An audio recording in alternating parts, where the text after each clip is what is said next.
हाँ सर, हो गया। Okay sir.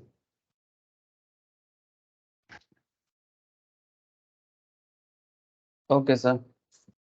Good morning Rahul, good morning, good morning sir, good morning to all of you sir.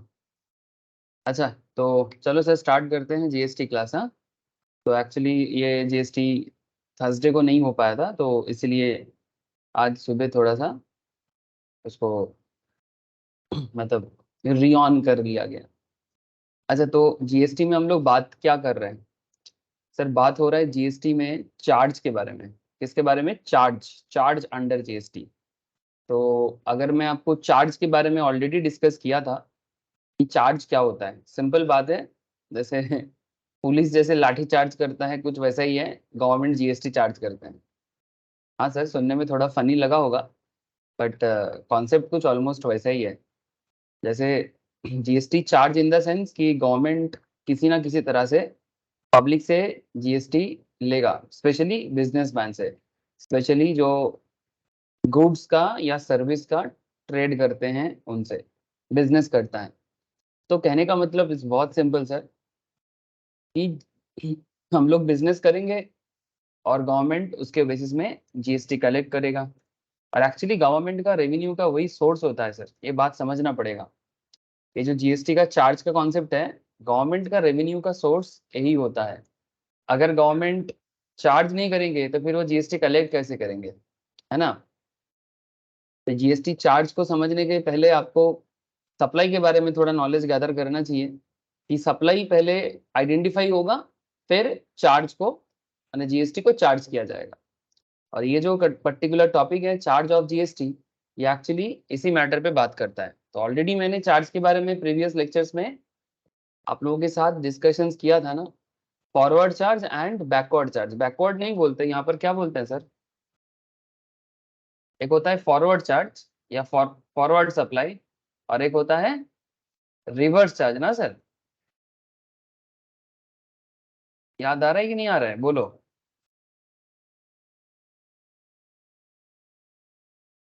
मैंने पूछा भाई कि रिवर्स चार्ज कॉन्सेप्ट, एक एग्जांपल दे सकते हो सर रिवर्स चार्ज मैकेनिज्म का? एनीवन प्लीज बोलो, रिवर्स चार्ज मैकेनिज्म का एक एग्जांपल।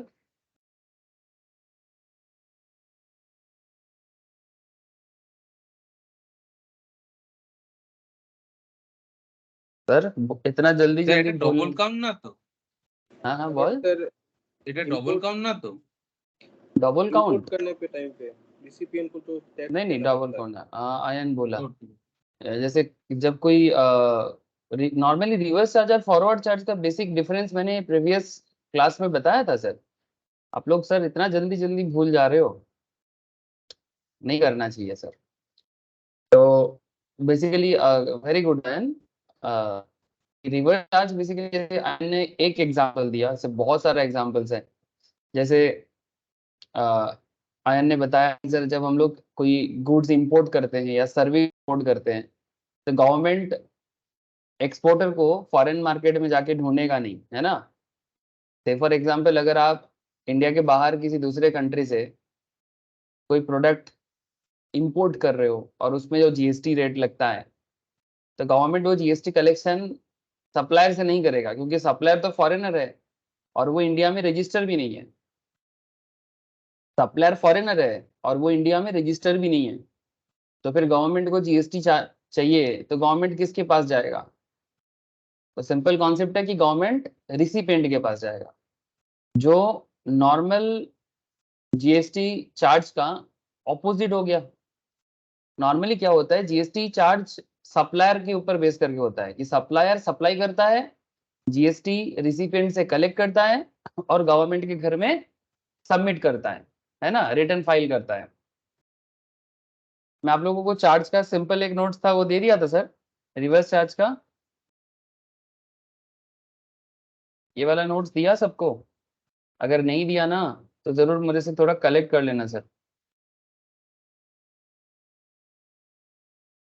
एक सेकेंड।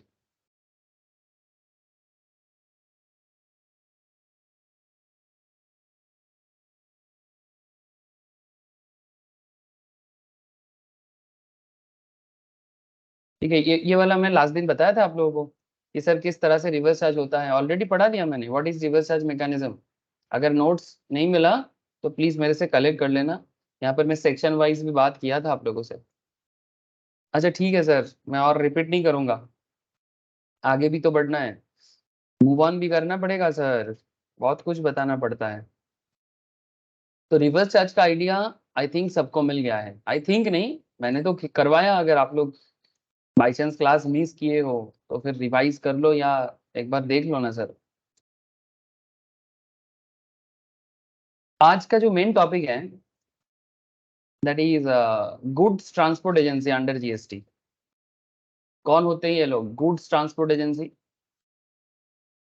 बेसिकली ट्रांसपोर्टर बोल सकते हो आप इसको इन सिंपल। तो मैं आपको सिर्फ गुड्स ट्रांसपोर्ट के बारे में ही बात नहीं करूंगा, मैं सिमिलर काइंड ऑफ और भी आरसीएम रिलेटेड कहाँ कहाँ क्या क्या होता है। जैसे मुझे याद आ रहा है सर, लास्ट क्लास में मैं आप लोगों को एक लिस्ट दिखाया था गुड्स का, कि कहाँ कहाँ रिवर्स चार्ज मैकेनिज्म अप्लाई होता है। जैसे जो काजू का पेड़ होता है, याद है सर? काजू, काजू याद है सर? काजू, काजू बादाम नहीं होता? तो काजू बादाम पे एक एग्जांपल दिया था कि काजू का जो पेड़ होता है उसका पेड़, बीड़ी पत्ता, बीड़ी होता है ना सर, बीड़ी रैपर, वो भी। ऐसे और भी एग्जांपल था, पूरा लंबा लिस्ट था एक, मैं आपको लिस्ट भी सुना रहा था कि आरसीएम का पूरा लिस्ट था। तो जैसे वहां पर क्या होता है, जब ट्राइबल्स बेल्ट में या फिर एग्रीकल्चरल बेल्ट पे, हाँ बोलो सर, कोई कुछ बोला? স্যার টেন্ডুলিপস এর কথা বলছিলেন? हाँ अरे बोल की बोल ली? টেন্ডুলিপস।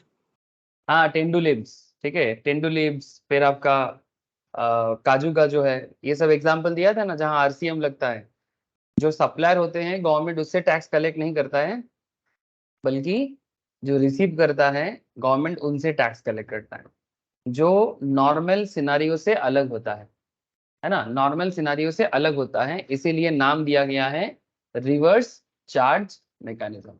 ठीक है, इसीलिए नाम दिया गया है रिवर्स चार्ज मैकेनिज्म।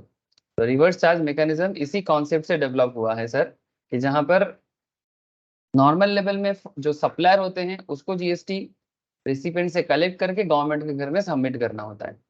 बट ये जो भी बातें हम लोग कर रहे हैं ना, ये सब रिवर्स चार्ज का बातें हैं। तो एक्चुअली ये चार्ज अंडर जीएसटी बहुत ज्यादा फोकस किया है आरसीएम पे, बहुत ज्यादा। क्यों?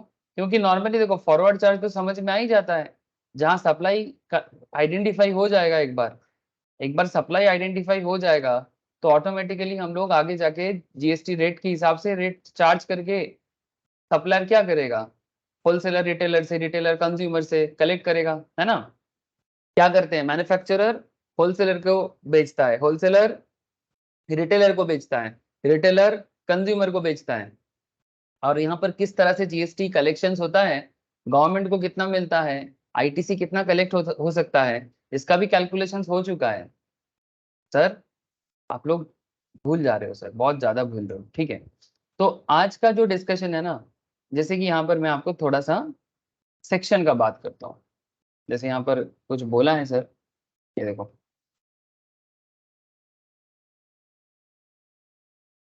थोड़ा सा आपको आइडिया देता हूँ। ऑलरेडी मैं बता दिया पर फिर से बता रहा हूँ थोड़ा सा, ठीक है। ऑलरेडी बताया, फिर से एक बार रिपीट कर रहा हूँ, क्योंकि आप लोगों को मैं एक पर्टिकुलर पॉइंट को कनेक्ट करना है। जनरली सप्लायर ऑफ गुड्स और services liable to pay GST, है ना। जो सप्लाई करते हैं वो जीएसटी कलेक्ट करके गवर्नमेंट को देता है। However under reverse charge mechanism the liability to pay GST is cast on the recipient of the goods and service. जो गुड्स को या सर्विस को रिसीव कर रहा है उन्हें गवर्नमेंट को सबमिट करना पड़ेगा। तो उसका पूरा एक लिस्ट है, जैसे कि कुछ एग्जांपल्स मैं आपको बताया था लास्ट दिन, यहाँ पर भी कुछ लिस्ट दिया है सर। जैसे ये देखो, यहाँ पर आपको कुछ लिस्ट में बताता हूँ। Goods and service notified under reverse charge mechanism, कौन सा सेक्शन बोला है sir? Goods and service notified under reverse charge mechanism, ये किस सेक्शन में बोला है? Section 9 subsection 3 of CGST act और section 5 subsection 3 of IGST act. अच्छा, एग्जाम में क्या दो सेक्शन याद करना पड़ेगा? सर अगर कर पाते हो तो it will be brilliant, okay, बहुत अच्छा रहेगा। बट अगर आपको दोनों दोनों सेक्शन याद नहीं रहता है, एटलीस्ट एक याद रखो, सीजीएसटी याद रखना सर, ठीक है। आईजीएसटी ना भी करेगा तो चलेंगे सर, लेकिन सीजीएसटी एक्ट में क्या कहाँ बोला है याद रखना सर, एग्जाम में इंपॉर्टेंट है। तो एटलीस्ट एक सेक्शन तो याद रखो, सेक्शन 9 सबसेक्शन 3 सीजीएसटी एक्ट में बोला है कि goods and service notified under reverse charge mechanism, जहां पर रिसिपिएंट को गुड्स रिसीव करना है, पेमेंट भी करना है, लेकिन सिर्फ पेमेंट ही करेगा। इसका एक इमेज प्रेजेंटेशन में आप लोगों को दिखाया था, सेकंड एक इमेज वाला प्रेजेंटेशन भी आप लोगों को मैंने दिखाया था आई थिंक। तो मुझे लास्ट क्लास का डेट बता सकते हो सर? लास्ट जीएसटी क्लास 8 तारीख या 9 तारीख, कौन से डेट में हुआ था?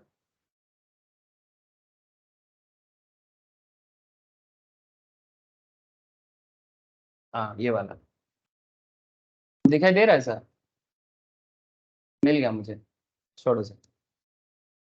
नॉर्मल जीएसटी पेमेंट प्रोसेस कैसा है? जो भी प्रोडक्ट सप्लायर करता है, सपोज मिस्टर एक्स, ठीक है, मिस्टर एक्स, रिसीवर कौन है? मिस्टर वाई, ठीक है।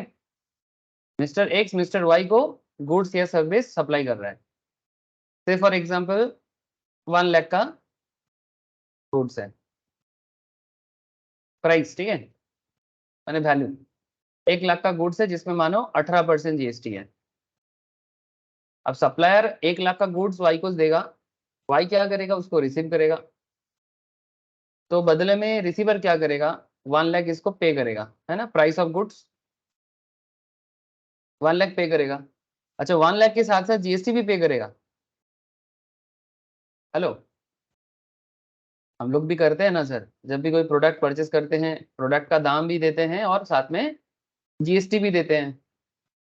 तो 1 लाख का 18% हो जाता है आपका 18,000। अब ये 18,000 ना तो मिस्टर एक्स का है और ना ही किसी और का है, ये एक्चुअली गवर्नमेंट का है। हाँ, अगर मिस्टर एक्स के पास कोई आईटीसी अवेलेबल है, इनपुट क्रेडिट, ये लास्ट क्लास में बहुत गजब का डिस्कशन हुआ था, मैं बहुत धीरे धीरे बताया था, तो आईटीसी क्लेम जरूर कर सकता है। बट इन सिंपल जो सप्लायर ऑफ गुड्स है वो रिसीवर ऑफ गुड्स को जो भी प्रोडक्ट बेच रहा है, वो प्रोडक्ट बेचेगा, 1 लाख का सामान बेचेगा, बदले में 1 लाख रिसीव करेगा, साथ में जीएसटी भी रिसीव करेगा, और फिर यही 18,000 एक्चुअली क्लेम कौन करेगा? गवर्नमेंट करेगा। ये 18,000 गवर्नमेंट क्लेम करेगा, माने मिस्टर एक्स को, मिस्टर एक्स इज कौन? He is the supplier. Mister x कौन है सर? सप्लायर है। मिस्टर एक्स को गवर्नमेंट के घर में ये 18,000 जमा करना है। हाँ, आप बोलोगे सर 18,000 ही जमा करेगा क्या? सर 18,000 से कम भी कर सकता है। सर कैसे कम हो सकता है? अगर मिस्टर एक्स के पास पहले से कोई इनपुट टैक्स क्रेडिट माने परचेस टैक्स क्रेडिट अवेलेबल है। इफ जैसे मिस्टर एक्स मानो मिस्टर जेड से कोई प्रोडक्ट परचेस किया था, से फॉर एग्जांपल 90,000 का प्रोडक्ट था, 90,000 के प्रोडक्ट में 18% जीएसटी, ये मिस्टर एक्स मिस्टर जेड से परचेस किया था, तो 90,000 का 18% कितना होता है sir? Please tell me anyone. 90,000 का 18% कितना होता है? 16,200। ये इसका input, thank you sir, 16,200। This is called input tax. Input माने परचेस, इनपुट माने परचेस, आउटपुट माने सेल्स। तो इनपुट टैक्स में 16,200 टैक्स दिया है 90,000 का प्रोडक्ट परचेस करने के टाइम पे। तो ये 16,200 उनके पास अगर आईटीसी है इफ अवेलेबल, तो 18,000 जब गवर्नमेंट उनसे मांगेगा ना, तो वो गवर्नमेंट को बोलेगा, कौन? मिस्टर एक्स, रुको सरकार, मैंने wait government wait, I have ITC to claim, I have ITC to claim. तो 18,000 से 16,200 माइनस करके, क्योंकि ये क्रेडिट अवेलेबल है, ये कहाँ मिलता है देखने को? जीएसटी पोर्टल में। कहाँ देखने को मिलता है? जीएसटी पोर्टल में। पोर्टल में सबका लेजर बना रहता है, जो भी रजिस्टर करता है ना अपने आप को जीएसटी में, सबका पोर्टल बना रहता है, पोर्टल में लेजर वगैरह सब मेंटेन होता है। ये सब कहाँ सिखाएंगे? एक चैप्टर आता है सर जीएसटी रिटर्न बोल के, ठीक है, या जीएसटी फॉर्म के ऊपर भी, तो वहां पर मैं आपको बताऊंगा कि लेजर देखने में कैसे होते हैं, ठीक है। और जब आप लोग इंस्टीट्यूट ऑफ चार्टर्ड माने सी इंस्टीट्यूट या as well as CM institute, CS institute, सब जीएसटी फाइलिंग वगैरह का ना कोर्स भी कराएगा, ठीक है, तो उसमें भी आपको सिखाया जाएगा प्रैक्टिकल रिटर्न फाइलिंग सिखाया जाता है सर। सीएम इंस्टीट्यूट भी सिखाते हैं, सीए वाले भी सिखाते हैं, सीएस भी आजकल सिखा रहे हैं। तो तब भी आप क्या करोगे, प्रैक्टिकल जो कंप्यूटर ट्रेनिंग देगा वहां पर भी सीखने को मिलेगा, और जब आप लोग फार्म में कुछ दिन प्रैक्टिस करोगे ना, ट्रेनिंग करोगे, तब भी आपको ये सब मौका मिल जाएगा देखने को, ठीक है। तो that's not a very big deal sir. अगर नॉलेज रहेगा तो जब आप ट्रेनिंग करोगे आपके लिए सब एकदम सिंपल हो जाएगा, लेकिन बिना नॉलेज का देखोगे कुछ समझ में नहीं आएगा, क्योंकि फार्म में आपका जो प्रिंसिपल रहेंगे ना या आपका जो बॉस रहेंगे, वो कभी भी आपको डिटेल्स में कुछ नहीं बताएगा सर। अगर आपको कुछ पता है तो आप देख देख के सीख लो। मैं आपको जेन्युइन फैक्ट बता रहा हूँ, ठीक है, क्योंकि वो आपको थोड़ी ना पढ़ाने के लिए बुला रहे हैं, वो आपको ट्रेनिंग करने के लिए बुलाते हैं। आप जान के जाओ, वो आपको ट्रेनिंग कर देगा, ठीक है। लेकिन आपको कुछ नहीं पता, इतना बड़ा सिलेबस का कुछ नहीं पता, या फिर आप हवा में ही उड़ रहे हो तो फिर मुश्किल होगा sir.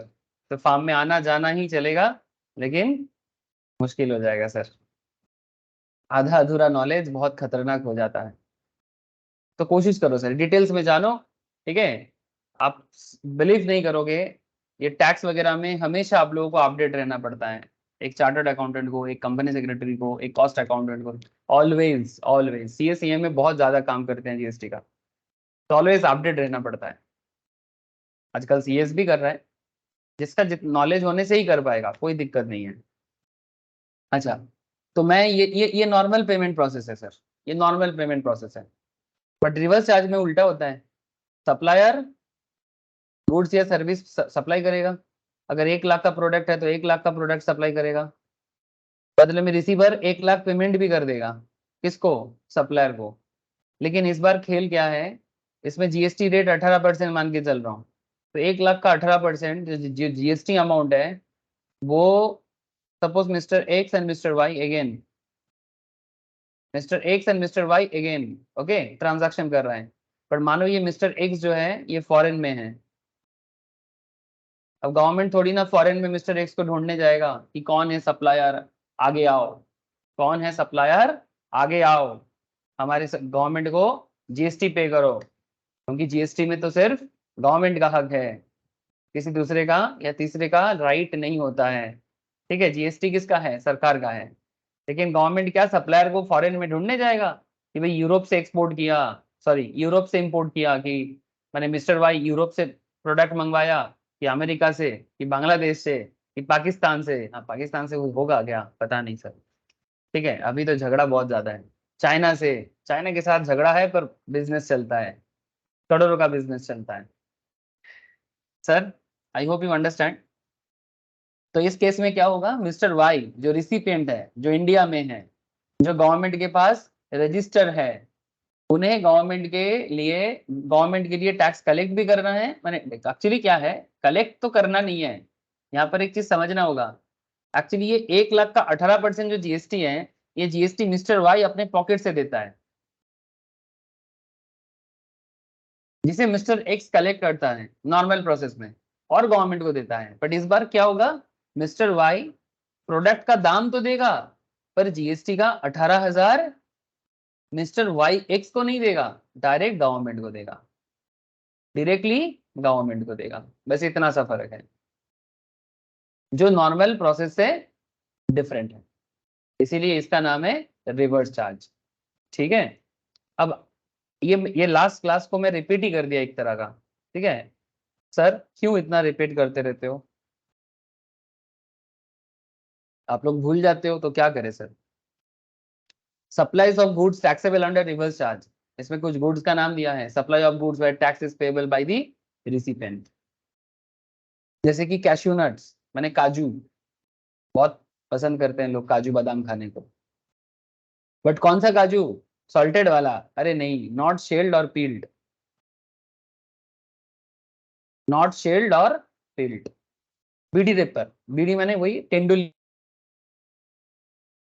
leaves, raw cotton when supplied by an agriculturist, ये भी बताया था आप लोगों को, to any registered person।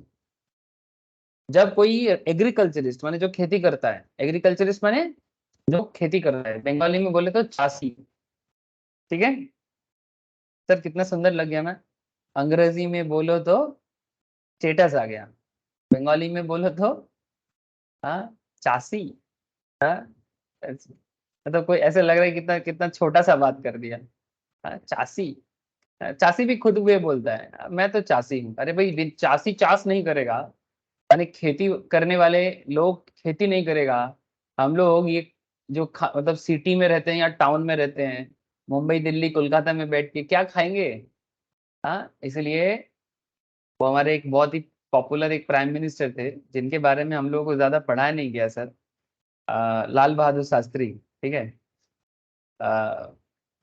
क्योंकि उनका बड़ा कंट्रोवर्शियल डेथ है,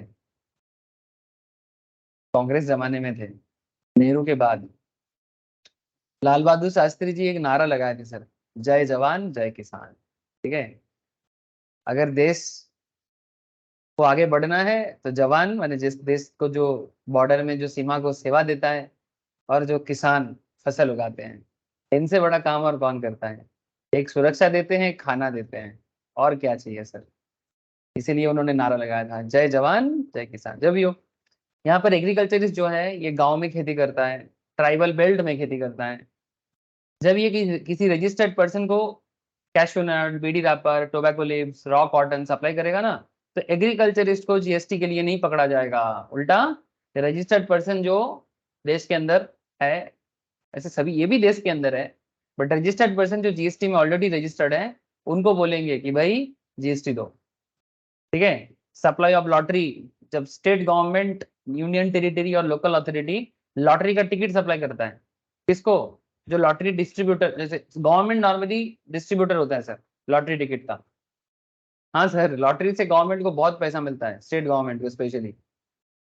वेस्ट बंगाल में तो आजकल और कुछ है नहीं, जिधर देखो बस स्टैंड में, रेल स्टेशन में, रिक्शा स्टैंड में, सिर्फ कोलकाता में नहीं या कोलकाता के सब अर्बन एरिया में नहीं, मैंने जो मेन कोलकाता से जो जो थोड़ा सा साइड में एरिया है ना, वहां भी जिधर जाओ आपको कुछ मिले ना मिले, लॉटरी का टिकट का दुकान मिल जाएगा, इतना लॉटरी टिकट बिकता है इधर, कहीं पर भी बैठ गया, लेकिन वो लॉटरी टिकट कोई भी नहीं बेच सकता, उसमें गवर्नमेंट का परमिशन होते हैं, स्टेट का, समझ रहे हो, उसके अप्रूवल होते हैं, तो वही डिस्ट्रीब्यूटर भी होते हैं, और इस लॉटरी टिकट का एक बहुत बड़ा हिस्सा गवर्नमेंट के घर में जाता है,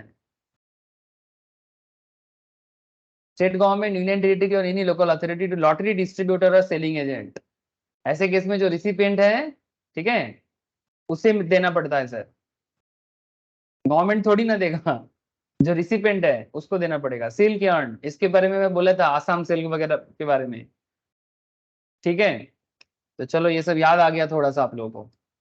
अच्छा, आज मैं एक स्पेशल पॉइंट में बात करूंगा, supply of service taxable under reverse charge under section 9 subsection 3 of CGST act, that is service that is the service where tax is payable by the recipient। Section 9 subsection 3 में कुछ point develop किया गया है sir, government ने notify किया है, notification number दिया है आपके सामने।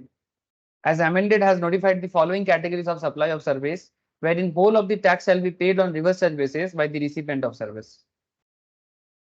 एक बहुत बड़ा एग्जांपल में आ सकता है sir, GTA, supply of service bye A goods transport agency, supply of service bye A goods transport agency. Sir कौन है ये गुड्स ट्रांसपोर्ट एजेंसी, बताता हूं सर कौन है, इसके बारे में चर्चा करेंगे, बहुत इंपॉर्टेंट पॉइंट्स है। Supply of service bye A goods transport agency, जो गुड्स ट्रांसपोर्टेशन का काम करते हैं बाय रोड, ठीक है, बाय रोड, बाय रोड जो गुड्स ट्रांसपोर्ट का एजेंसी चलाते हैं, उनका जीएसटी का क्या खेल होता है, और ये मेनली किसको सप्लाई करते हैं जानते हो, फैक्ट्रीज को, तो उसके बारे में। सेकंड और भी पॉइंट्स है, जैसे कि मानो service provided bye an individual advocate माने लॉयर, ठीक है, including a senior advocate of firm of advocate, माने लॉ फर्म होता है ना, जैसे चार्टर्ड फार्म होता है, सीएमए फार्म होता है, सीएस का फार्म होता है, वैसे लॉ का भी फार्म होते हैं, उसमें पार्टनरशिप फार्म भी होते हैं।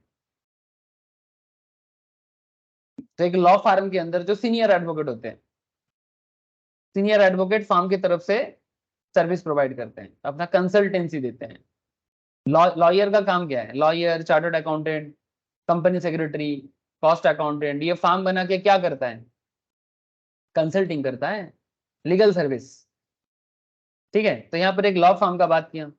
Service provided by individual advocate including a senior advocate और firm of advocates by way of legal service directly और इनडायरेक्टली। ठीक है, ये भी जो सर्विस दे रहे हैं ना, इसके केस में भी जो सर्विस रिसीव करता है, ठीक है, जो सर्विस रिसीव करता है, any business entity located in the taxable territory, जिस बिजनेस एंटिटी को देगा सर्विस, उन्हें गवर्नमेंट को टैक्स भरना पड़ेगा। नॉर्मली यही सप्लायर होते हैं, बट फिर भी गवर्नमेंट रूल बनाया। Service supplied by an arbitral tribunal to a business entity, court. Arbitral tribunal माने कोर्ट सर, कोर्ट। ठीक है, जैसे मानो NCLT, national company law tribunal. ठीक है, ऐसे हर पर्टिकुलर बिजनेस एरिया में एक ट्राइब्यूनल होता है। ठीक है, ट्राइब्यूनल या ट्रिब्यूनल दोनों वर्ड बोला जाता है। तो service supplied by an arbitral tribunal. Arbitral क्या होता है? मानो कोई डिस्प्यूट होता है ना, तो केस को सेटल करने के लिए दोनों पार्टी को बोलते हैं कि भाई आप लोग ट्राइब्यूनल में जाओ, अपना अपना बात रखो और मैटर को सॉल्व करो। अगर ट्राइब्यूनल कोई पर्टिकुलर मैटर को सॉल्व नहीं कर पाते हैं, तब जाके हाई कोर्ट जाओ, या फिर उसके बाद भी अगर कोई सोल्यूशन ना मिले देन सुप्रीम कोर्ट जाओ। तो यहाँ पर हम लोग हाई कोर्ट सुप्रीम कोर्ट में नहीं जाएंगे, अभी हम लोग ट्राइब्यूनल का बात कर रहे हैं। वो भी सर्विस देते हैं, service supplied by an arbitral tribunal to an business entity. जैसे केस में ट्राइब्यूनल सप्लायर होते हैं सर्विस का, बट ऐसा नहीं कि ट्राइब्यूनल को गवर्नमेंट को टैक्स पे करना है, जिस बिजनेस एंटिटी को देगा उन्हें देना है। Service provided by way of sponsorship to any body corporate और पार्टनरशिप फर्म। ऐसे केसेस में भी आरसीएम लगता है, माने reverse charge mechanism. Service supplied by the central government, state government, union territory और local authority to a business entity. कोई भी सर्विस अगर सेंट्रल गवर्नमेंट या स्टेट गवर्नमेंट या यूनियन टेरिटरी और लोकल अथॉरिटी जब कोई बिजनेस एंटिटी को करता है, एग्जाम्पल बहुत सारा सर्विस दे सकता है, प्रॉपर्टी रेंट पे देना, डिपार्टमेंट ऑफ पोस्ट के थ्रू से देना, ऐसे बहुत सारे सर्विस होते हैं। पूरा लिस्ट पढ़ाऊंगा सर, ठीक है, आप लोग भी पढ़ोगे, मैं भी पढ़ाऊंगा, तो आपको पता चलेगा। मैं अभी थोड़ा लिस्ट पढ़ के सुना रहा हूँ कि ऐसे क्या क्या एरिया है जहां पर सप्लायर ऑफ सर्विस या supplier of goods, specially service का बात कर रहा हूँ यहाँ पर। ये जो भी मैं बात कर रहा हूँ सर्विस का भी, गुड्स तो मैंने पहले ही बोला था, कैश्यू नट वगैरह का, ये सब आरसीएम में एप्लीकेबल होते हैं। 5A, service supplied by central government, state government, union territory और local authority by way of renting of immovable property to a person registered under CGST act. Government जब किसी को सर्विस देते हैं इमूवेबल प्रॉपर्टी रेंट देके, तो जो बंदा रेंट ले रहे हैं ना, उसे गवर्नमेंट के घर में टैक्स जमा करना है। फिर यहाँ पर एक रियल एस्टेट का भी कॉन्सेप्ट चलता है, service by way of person by way of transfer of development rights, इसे टीडीआर कहते हैं। डेवलपमेंट राइट समझते हो? प्रोमोटर नॉर्मली जब कोई कंस्ट्रक्शन प्रोजेक्ट करता है ना, हेलो, प्रोमोटर जब कोई कंस्ट्रक्शन प्रोजेक्ट करता है तो किसी के पास क्या होता है, प्रॉपर्टी होते हैं। सपोज मेरे पास कोलकाता में कोई एरिया है जहां पर प्रोमोटर आके प्रोमोटिंग करना चाहता है, तो मैं ये प्रोमोटर को जब तक डेवलपमेंट राइट नहीं दूंगा ना, तब तक प्रोमोटर वहां पर बिल्डिंग नहीं बना सकता। इसलिए बोलते हैं service by any person by way of transfer of development right. ये लीगली ट्रांसफर करना पड़ता है, ऐसा नहीं कि प्रोमोटर आएगा आपको 20-25 लाख देगा और आप उसको जगह दे दिए काम हो गया, नहीं सर। डेवलपमेंट राइट गवर्नमेंट से लेना पड़ता है। इसका और एक नाम होता है floor space index, FSI, including additional FSI for construction of A project by A promoter. तो यहाँ पर सर्विस किसको मिल रहा है? डेवलपमेंट राइट का सर्विस एनी पर्सन प्रोमोटर को देते हैं, तो प्रोमोटर गवर्नमेंट के घर में टैक्स जमा करेगा।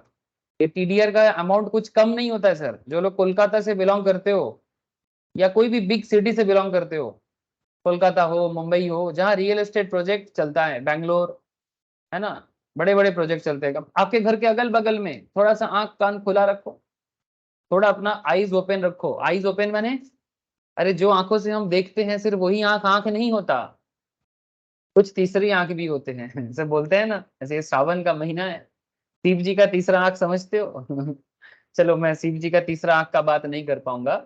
मैं आपको कहना चाहता हूँ कि हम लोग दो आंखों से जरूर देखते हैं, बट एक एक तीसरा आंख हम लोगों के पास भी होते हैं, जो दिमागी आंख होता है। दिमाग माने आपका ब्रेन, वो भी कुछ देखता है, समझता है। तो अपना जो आईज है ना, उसको चारों तरफ रखो, कहाँ क्या चल रहा है देखो। दुनियादारी का समझ नहीं है तो फिर क्या चलेगा सर। सीए में बनने आए हो तो थोड़ा दुनियादारी समझना पड़ेगा, बिजनेस वर्ल्ड जानना पड़ेगा। कहाँ क्या आपके घर के बगल में अगर कोई आके जगह जमीन मापना चालू करते हैं ना, उसका आइडिया लो, क्यों आया है भाई, क्या करने आया है, ठीक है, किसका जमीन है, कौन ले रहा है। अच्छा जब जमीन ले रहा है तो फिर कैसे ले रहा है, क्यों दे रहा है, क्या मालिकाना ट्रांसफर हो जा रहा है। बहुत सवाल हो सकता है मन में, सवाल का जवाब ढूंढो, बड़ों को पूछो, जो भी आसपास में है उसको पूछो, जानोगे तो समझ जाओगे ना कि आसपास में क्या चल रहा है।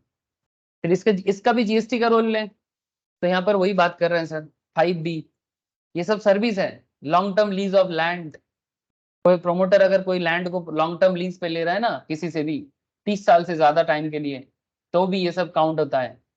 Service supplied by a director, जब एक डायरेक्टर अपने कंपनी को सर्विस देता है, service supplied by director of a company और body corporate to the said company और बॉडी कॉर्पोरेट, तो जो कंपनी होता है ना उसको करना पड़ता है जीएसटी का सबमिशन। इंश्योरेंस एजेंट जब कुछ सप्लाई देते हैं to any person carrying on insurance business, service supplied by an insurance agent to any person carrying on insurance business, तो जो इंश्योरेंस बिजनेस चलाते हैं उनको टैक्सेबल कॉन्सेप्ट को संभालना पड़ता है, मैंने जीएसटी गवर्नमेंट के घर में जमा करना पड़ता है।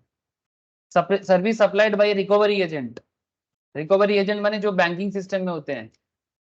मानो कि कोई लोन, बैंक ने लोन दिया था, उसने लोन, पब्लिक ने लोन रिपे नहीं किया, तो रिकवरी एजेंट के पास जाना पड़ता है। उनका काम होता है लोगों को लीगली डरा के धमका के लोन रिपे करवाना। तो उसका भी जो सर्विस है ना, उसके लिए भी जो बैंकिंग कंपनी है उसी को टैक्सेबल कॉन्सेप्ट में काम करना पड़ता है। ऐसे लंबा लिस्ट है सर, लंबा लिस्ट है। Supply of service by music composer, photographer, artist, ठीक है। तो सर्विस कौन देता है, अगर अरिजीत सिंह गाना गाते हैं, आप लोग पसंद करते हो ना, हेलो, अरिजीत सिंह का गाना पसंद होता है, अरे बोलो कम से कम इसमें तो बोलो।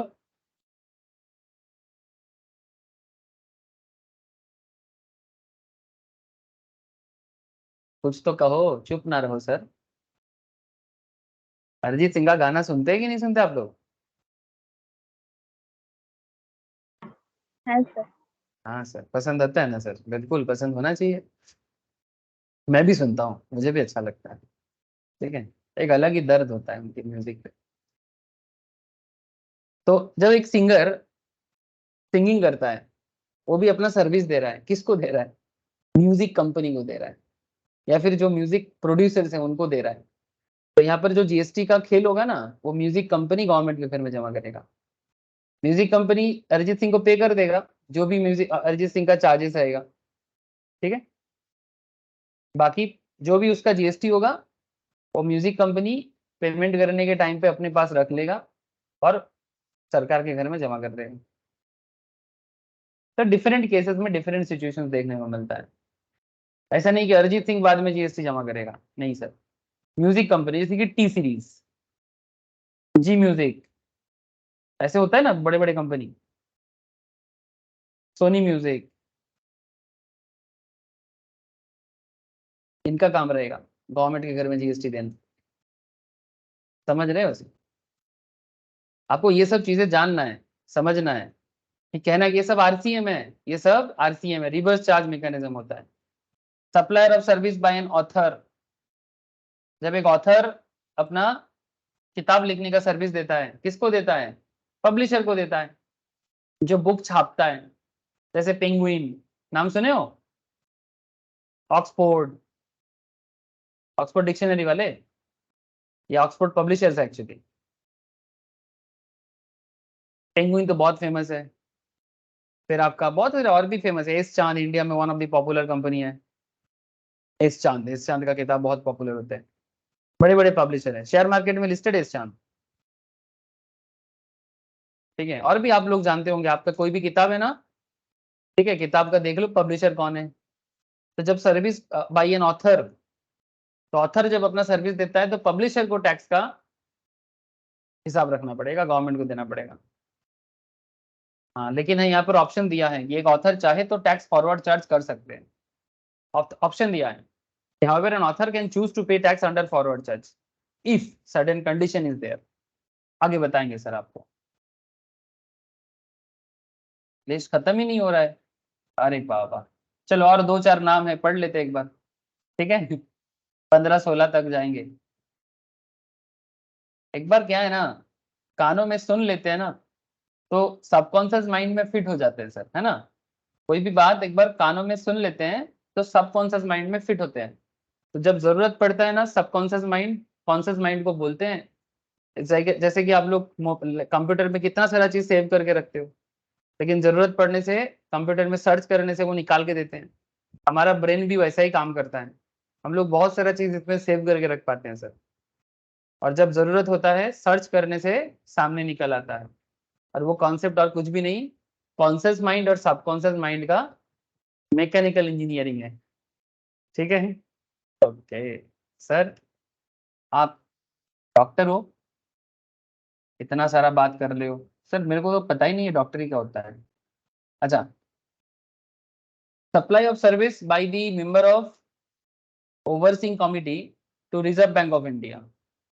जो रिजर्व बैंक ऑफ इंडिया को अलग अलग सर्विस प्रोवाइड करते हैं, तो जो सर्विस प्रोवाइड करते हैं गवर्नमेंट उनसे उनको जीएसटी पे करने के लिए नहीं बोलता।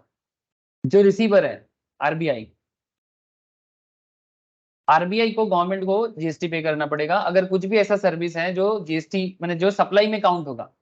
जीएसटी चार्ज तभी कर पाएंगे ना जब वो सप्लाई है, सिंपल बात है। तो अगर आरबीआई को भी देना है तो आरबीआई भी देगा गवर्नमेंट को जीएसटी।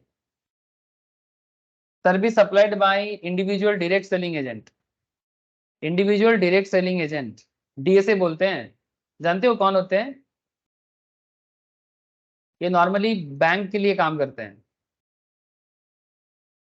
कभी किसी डीएसए से मिले हो?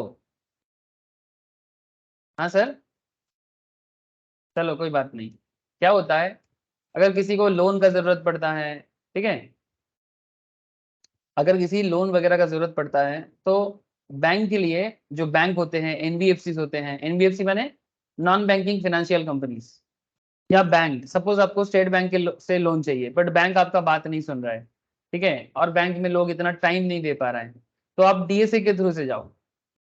इनको अलग से इनका चार्ज होता है, देना पड़ता है। ये बैंक से भी कमीशन खाते हैं और जिसको लोन पास कराते हैं उनसे भी कमीशन खाते हैं। Individual direct selling agents other than body corporate, partnership और एलएलपी, मतलब अगर कोई कंपनी है वो नहीं हो सकता, जो इंडिविजुअल है उनको बात कर रहा है, माने mister Ram, mister Shyam, mister जदू, मधु, ठीक है, कोई भी, डिसूजा, एनी इंडिविजुअल, ना कि वो कोई कॉर्पोरेट है, ना कि वो कोई एलएलपी है, ना कि कोई पार्टनरशिप फर्म है।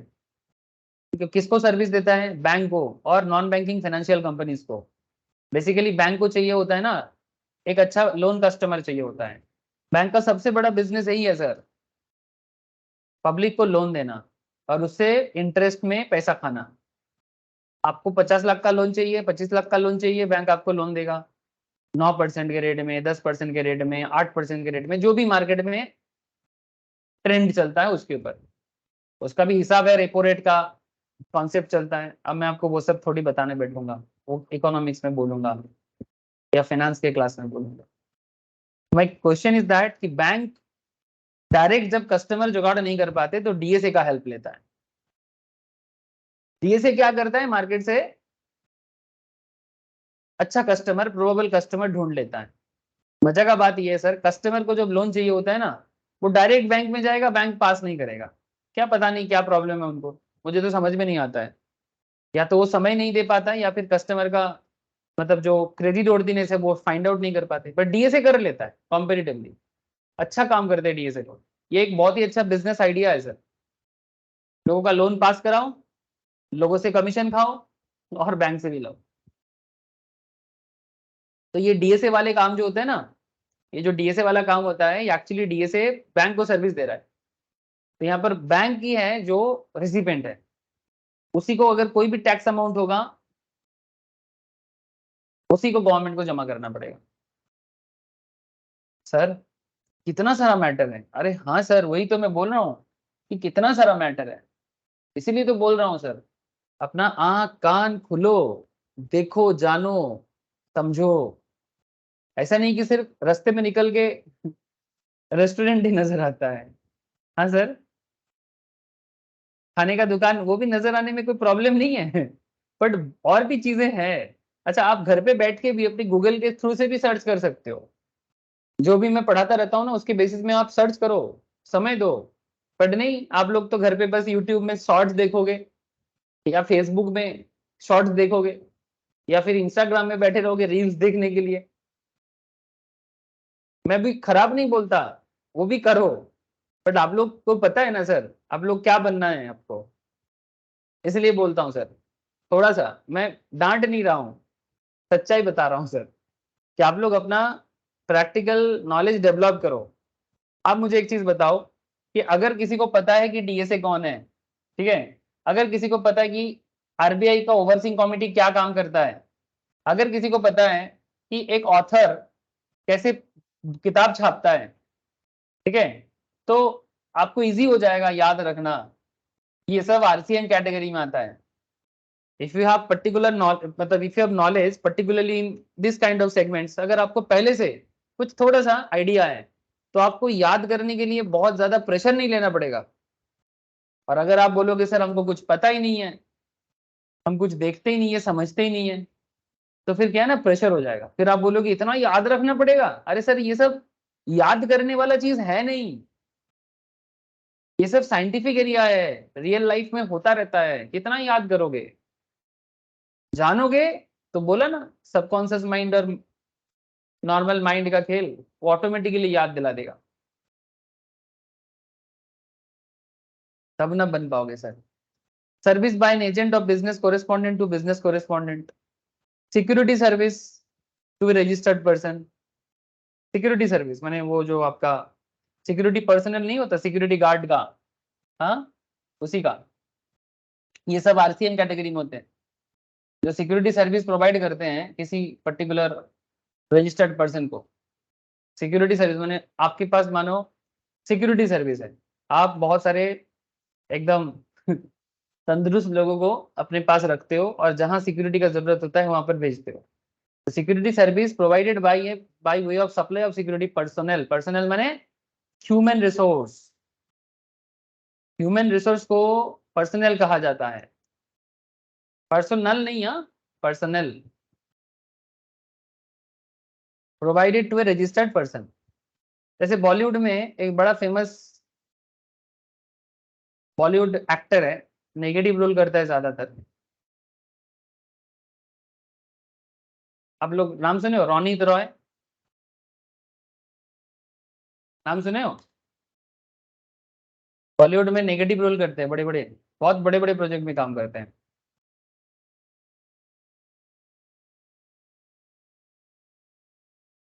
देखे हो सर, देखे हो भी हो, जानते भी हो, जानते हो इनको?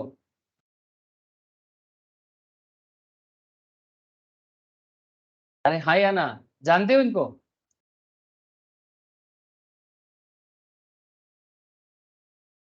अरे देखे होंगे सर, हाँ सर बिल्कुल देखे होंगे। आपको पता है ये एक्चुअली इनका सबसे बड़ा बिजनेस क्या है? सिक्योरिटी गार्ड सप्लाई करते हैं,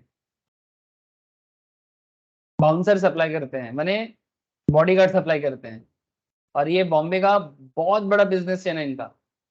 सलमान खान को, अमिताभ बच्चन साहब को, किसी को भी पर्सनल चाहिए, रोनित रॉय के फार्म से जाते हैं। बहुत मेहनत करके बनाया अपना बिजनेस, ठीक है। इनका ये दो भाई है, रोनित रॉय एंड रोहित रॉय, दोनों काम करते हैं बॉलीवुड में। सर आप बॉलीवुड गॉसिप पढ़ते हो? सर बात बॉलीवुड गॉसिप का नहीं है, मैं तो काम ढूंढ लेता हूँ वहां से, ठीक है। हाँ देखता हूँ सर, क्या मुझे बॉलीवुड गॉसिप में इंटरेस्ट नहीं या रुचि नहीं हो सकता? होता है। गॉसिप में रुचि किसको नहीं है सर? जो ना बोलता है उसको भी रुचि होता है। नहीं मेरे को मतलब कोई होता है ना थोड़ा साधु बनने का कोशिश करता है। नहीं सर मेरे को इतना साधु ऐसे बनने का तो इच्छा नहीं है, बट हाँ रुचि है, थोड़ा बहुत देख लेता हूँ, सुन लेता हूँ। बट इसका मतलब ये नहीं कि सारा दिन मैं बॉलीवुड न्यूज लेके बैठा रहता हूँ, ऐसा तो बिल्कुल नहीं।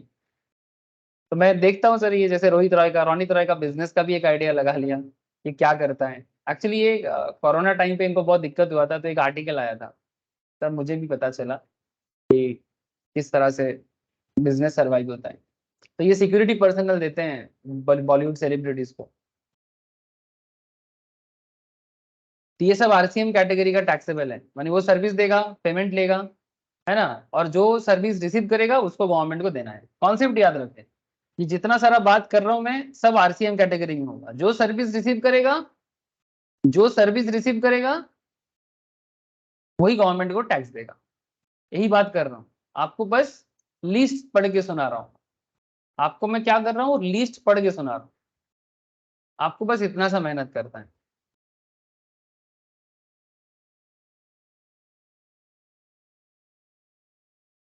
Service provided by way of renting of any motor vehicle designed to carry passengers where cost of fuel is included in the consideration charge from the service recipient provided to a body।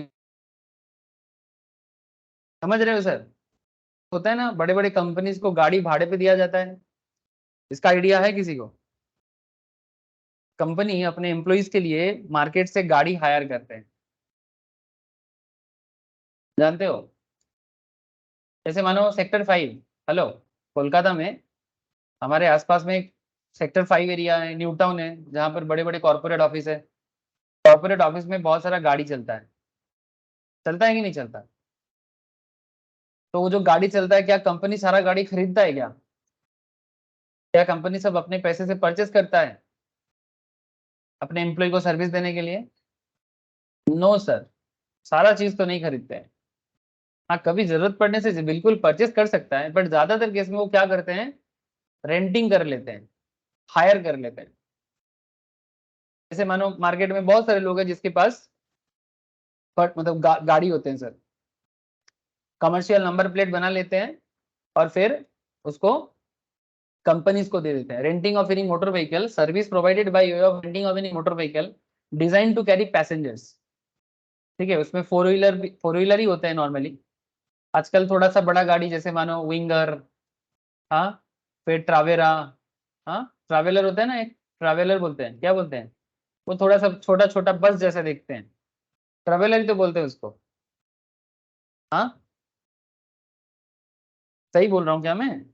इस तरह का जो basically passenger transport में काम करेगा, जहां पर company fuel का कॉस्ट पूरा दे देगा अलॉन्ग विद दी जो भी कॉन्ट्रैक्ट एक साल में होता है कि साल भर में आपका गाड़ी हमारे पास रहेगा, कंपनी उसको बदले फ्यूल का कॉस्ट भी बेयर करेगा और एक एक्स्ट्रा पैसा देगा जो उस पर्टिकुलर बंदे का इनकम होता है। तो सर्विस जो भी प्रोवाइड कर रहा है, गाड़ी दे रहा है, किसको दे रहा है? बॉडी कॉर्पोरेट को, माने कंपनी को। यहाँ पर जो कंपनी जो रिसीव कर रहा है सर्विस, उसको गवर्नमेंट के घर में देना है। ठीक है, और इसमें रेट का कुछ एरिया है, मैं आपको आगे आगे बताऊंगा रेट के बारे में। ठीक है, 6% देने से क्या होगा, 6% नहीं देने से क्या होगा, इसका थोड़ा सा हिसाब किताब है। मैं थोड़ा अभी मैं नाम ले रहा था एक्चुअली, किसी के बारे में डिटेल्स में बात नहीं कर रहा था। Service of lending of securities under security lending scheme. Sir ये कौन सा सिक्योरिटी है? हेलो, ये सिक्योरिटी और ये सिक्योरिटी में फर्क है। ये सिक्योरिटी पर्सनल था, ओके, ये सिक्योरिटी पर्सनल था जो रोनित रॉय वाला केस बताया आपको। ठीक है, बट अभी जो मैं बताने जा रहा हूं ये सिक्योरिटीज हैं, शेयर डिवेंचर का बात कर रहे हैं, सेवी वाला security. Service of lending of security under security lending scheme 1997, Security Exchange Board of India as amended. Lender, that is a person who deposit or securities registered in his name, in the name of any other person duly authorized on his behalf with an approved intermediary for the purpose of lending under securities. जो security को लोगों को land करते हैं, उधार में देते हैं, शेयर डिवेंचर को जो लेते हैं बोरोवर, वो गवर्नमेंट के घर में जीएसटी देगा अगर कोई भी जीएसटी अराइज होता है तो। जो बोरो करेगा। समझ रहे हो सर? लंबा लिस्ट हो गया ना सर्विस का, कोई बात नहीं, लिस्ट तो लंबा और हो सकता है। गवर्नमेंट अपने मर्जी के हिसाब से ये लिस्ट को और बढ़ा सकता है। आप क्या कर सकते हो? आप कुछ नहीं कर सकते। गवर्नमेंट जो भी लिस्ट लाएगा आपको पढ़ना है, बट फिलहाल इतना काफी है। अच्छा, एग्जाम में क्या कुछ भी सवाल कर सकते हैं? नॉर्मली कुछ भी सवाल कर सकते हैं। ये जितना सारा पॉइंट मैंने आपको कवर किया, इसमें से कोई भी पॉइंट उठा के सवाल हो सकता है, but there are certain important points. जैसे कि मैं कुछ नाम आपको बता रहा हूँ, जैसे जीटीए सर्विस, ठीक है? तो मैं आपको जीटीए के बारे में थोड़ा आइडिया देता हूँ, आप ध्यान से सुनो। गुड्स ट्रांसपोर्ट एजेंसी, ये वीवीआईपी पॉइंट माना जाता है। अच्छा प्लीज एक बार मुझे बताओ, ये जो भी बातें हम कर रहे हैं आप लोगों को समझ में आ रहा है? देखो सर, एक बात, ये जीएसटी का जो पढ़ाई है ना, ये जो पर्टिकुलर एजुकेशन में हम लोग हैं, मैं मानता हूं कि ये सबके बारे में ना तो कोई प्रॉपरली स्कूल लेवल में पढ़ा है, ना तो कॉलेज में हल्का फुल्का पढ़ते हैं सर, वो भी वैसे ही एग्जाम पास करने लायक, किसी भी तरह से कॉलेज का नैया पार हो जाए। लेकिन अभी हम लोग क्या कर रहे हैं ना, प्रोफेशनल्स के लिए पढ़ रहे हैं। तो मैं ये नहीं बोलूंगा कि आप लोग बहुत कुछ जान के आओ, क्योंकि जितना सारा बातें हो रहा है ना, ये सब पॉइंट्स ना तो स्कूल में या ना तो कॉलेज में कभी कोई सुना होगा, ना तो सुनता है। ज्यादातर केस में मैं सारे कॉलेज को खराब नहीं बोलता, बट 90% केस में तो ऐसे ही देखने को मिलता है कि उतना डिटेल्स में नहीं पता चलता है ना। पॉइंट क्या है सर? सर पॉइंट ये है कि आप लोग अगर पहले पहली बार सुन रहे हो ना, तो पहली पहली बार ही सुनो इसको। लेकिन जो भी बातें हैं ये सब कोई आउट ऑफ वर्ल्ड तो बात नहीं है, सब रियल लाइफ बातें हैं। बस आपका दिमाग थोड़ा सा रियल लाइफ के साथ कनेक्ट करना है। लोड मत लेना, ज्यादा लोड लेके प्रेशर मत ले लेना। बस जानो कि ऐसा ऐसा होता है, उसके बाद घर पे रिवाइज करो, फिर क्वेश्चन आंसर प्रैक्टिस करो और एग्जाम का नैया पार करो। ठीक है सर, मैं इजी कर रहा हूँ। लोड लोगे, थोड़ा बहुत लोड तो लेना चाहिए, बट इतना लोड ना लो कि झूक जाओ। Person liable to pay GST on GTA service, इसमें ना दो कॉन्सेप्ट आता है, एक 5% वाला, एक 12% वाला। तो सबसे पहले ना गुड्स ट्रांसपोर्ट एजेंसी के बारे में थोड़ा नॉलेज लेते हैं sir. Transportation is a vital part of the economy, है ना sir? As any problem in transportation disturb the entire business channel. अगर ट्रांसपोर्टेशन खराब हो जाए ना, पूरा बिजनेस चैनल खराब हो जाएगा, स्पेशली गुड्स के केस में। This is why any petrol price change has a far reaching effect in disruption of business. जब पेट्रोल का दाम 100 रुपीज से 110 हो जाता है, 106 हो जाता है, पूरा बिजनेस सिस्टम खराब हो जाता है। क्योंकि पूरा मार्केट में जो भाड़ा है, रेंट है, सब कुछ, ठीक है, सारा चीज इधर उधर हो जाता है, प्रोडक्ट का price, everything we have covered. चलो इसमें हम लोग मेनली बात करेंगे रोड ट्रांसपोर्ट के बारे में, ठीक है? तो will discuss the goods transports and GTA and the provisions of GST applicable to them. माने जीटीए क्या है और जीटीए में जीएसटी का क्या रोल है, ठीक है? तो पहले तो ये जानना पड़ेगा कि जीटीए किसको बोला जा रहा है। Goods transport agency. रिसेंटली एक इसका मीटिंग भी हुआ है, 50th GST council meeting recently हुआ है जुलाई में। ठीक है, चलो अब मीटिंग में, वो मीटिंग का डिस्कशन अभी इंपॉर्टेंट नहीं है, वो नेक्स्ट ईयर इंपॉर्टेंट होगा, तब मैं बता दूंगा। पहले पढ़ लो सर। इंडिया में सबसे ज्यादा गुड्स ट्रांसपोर्ट होता है भाया road. As per the national highway authority of India, about 65% of freight and 80% passenger traffic is carried by the roads. Yes sir, that's a hardcore true. India में train बहुत चलता है, हवाई जहाज भी बहुत चलता है, माने एरोप्लेन भी चलता है, कम नहीं है। बट फिर भी इंडिया का 80% लोग जो अपना पैसेंजर कर, मतलब ट्रैफिक जो होता है ना, वो बाय रोड होते हैं।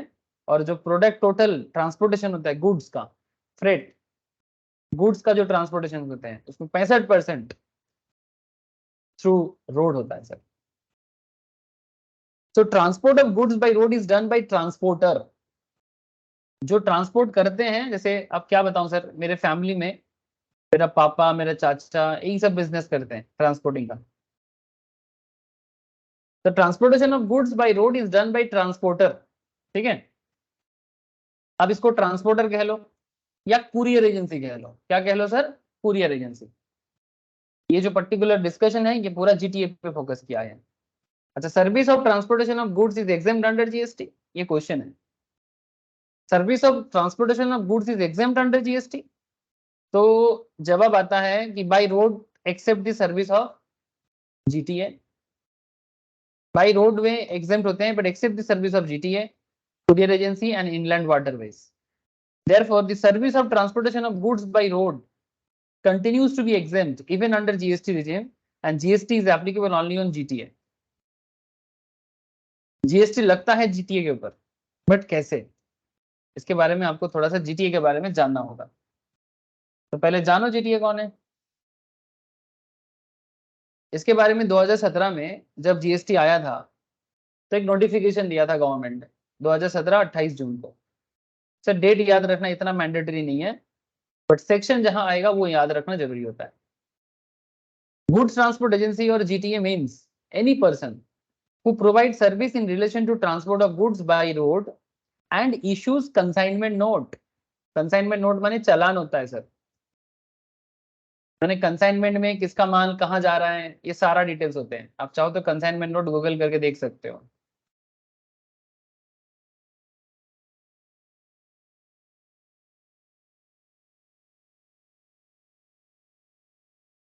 आप लोग अकाउंट्स नहीं करते कंसाइनमेंट के ऊपर? ऐसे होते हैं, किसका प्रोडक्ट कहाँ से कहाँ जा रहा है सारा डिटेल्स कंसाइनमेंट नोट में हो रहा है। फ्रॉम, डिलीवर्ड टू, ठीक है, क्या क्या प्रोडक्ट है, डिस्क्रिप्शन ऑफ गुड्स, ऐसे देखने में होता है सर। इसे बोलते हैं कंसाइनमेंट नोट्स। इस तरह का देखने में होगा। फ्रॉम, डिलीवर्ड टू, ठीक है, प्रोडक्ट का गुड्स का नाम, उसका वेट, ठीक है, अगर क्यूबिक में है, स्पेस में, जो भी है, जो सेंड कर रहे हैं उसका सिग्नेचर। समझ रहे हो सर? ना कॉन्सेप्ट ऐसा है,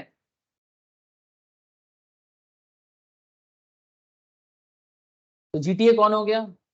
GTA means any person who provides service in relation to transport of goods by road and issues consignment note by whatever name called। कई बार consignment note को दूसरे नाम से भी बोला जाता है।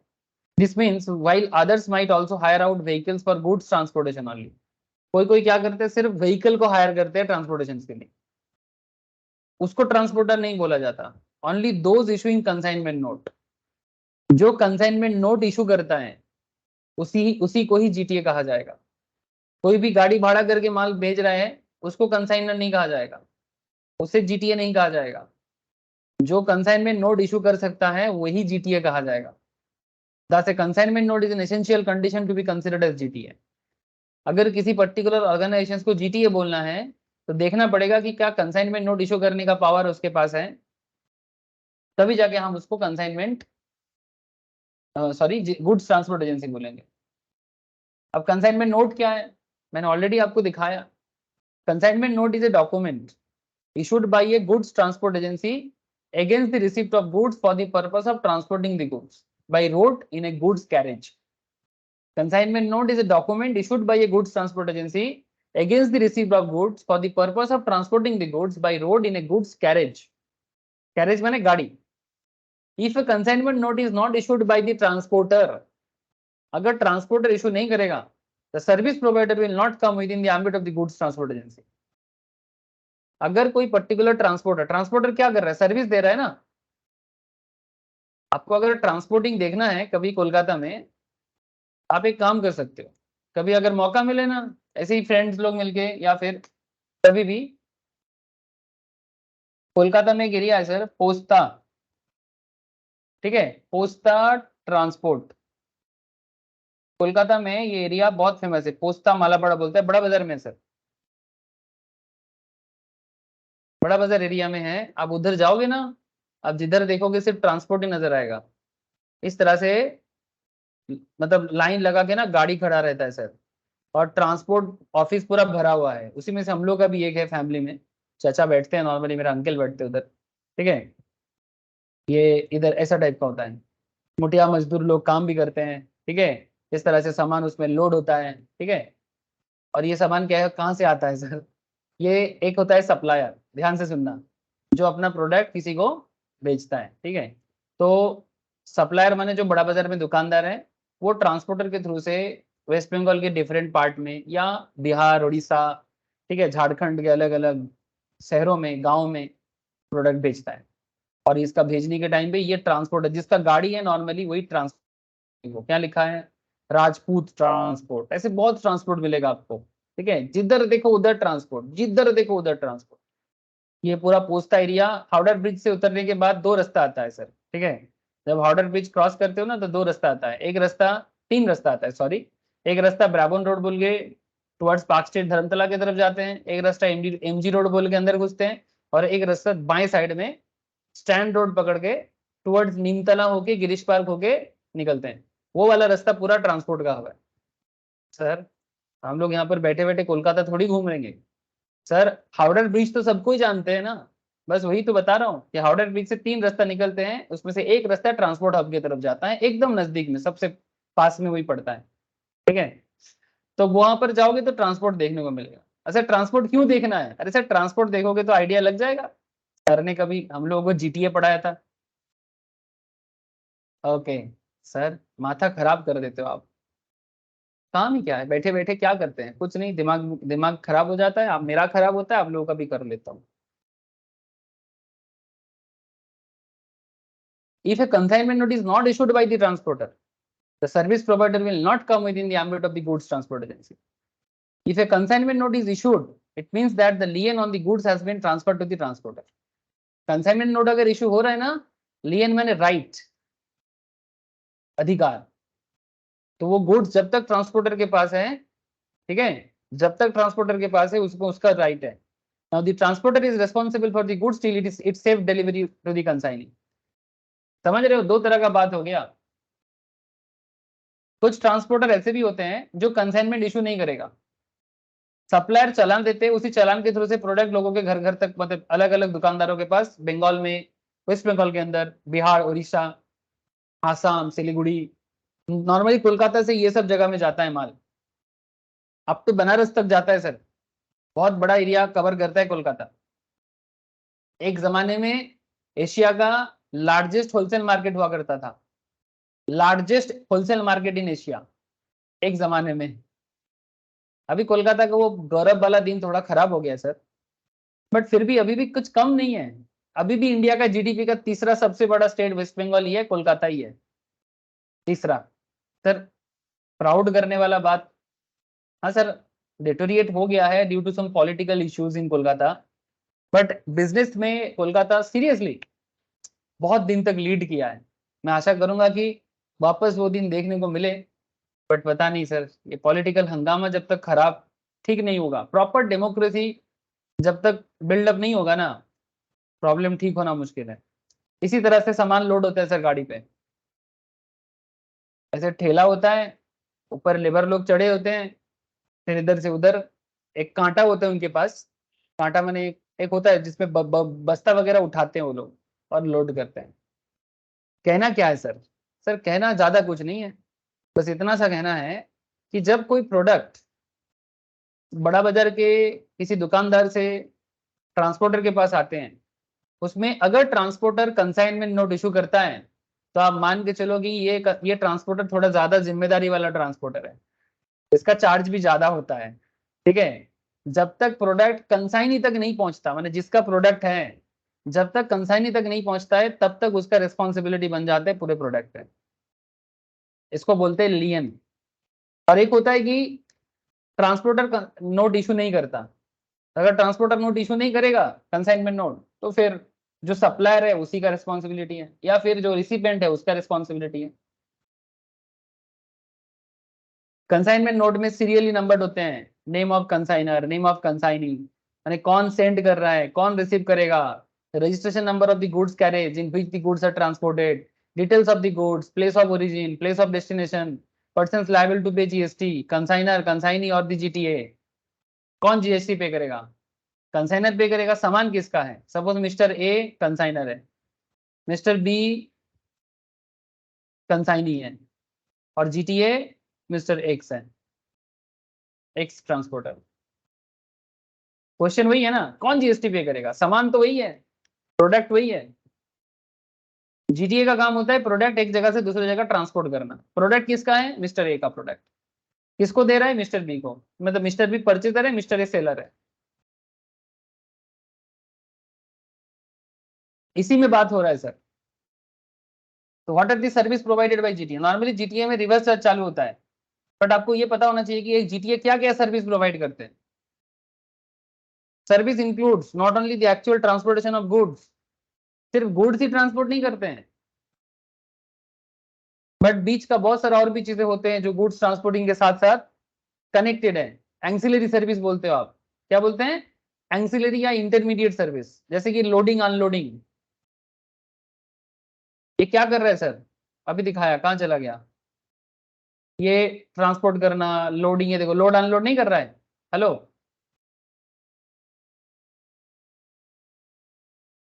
ये कोई कम खर्चा का काम नहीं है सर। आपको पता है ये जो लोग लेबर लोग काम करता है, इनको लेबर ही देना पड़ता है, वेजेस देना पड़ता है, और बहुत मेहनत का काम है। अगर आपको आइडिया नहीं है, मैं आपको आइडिया देता हूँ। एक लेबर सारा दिन काम करता है, मेहनत का काम है। मेहनत को तो मैं कम नहीं कर सकता, बट इनका मंथली वेजेस अगर देखा जाए, ये सो कॉल्ड आईटी सेक्टर में जो लोग बीपीओ सेगमेंट में काम करते हैं ना, उससे काफी ज्यादा काम मतलब पैसा कमाते हैं ये लोग। मतलब 25-30 हजार आराम से कमा लेते हैं सर। 25,000 के आसपास तो आराम से कमा लेते हैं।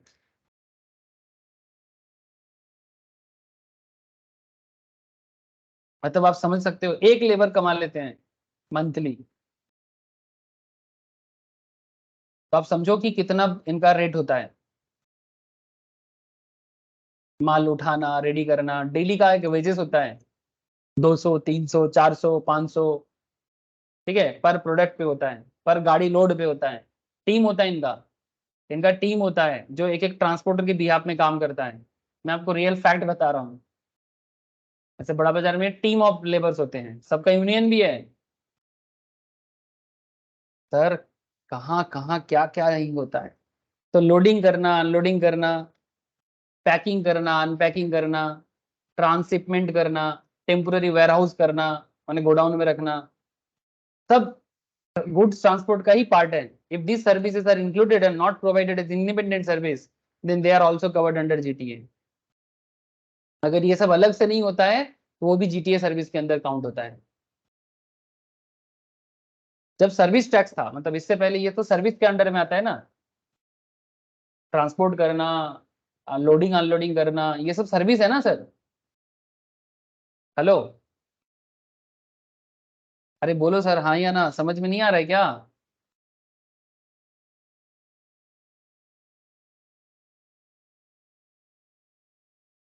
कि सवाई बुझते पारছে কি পারছে না? हाँ सर।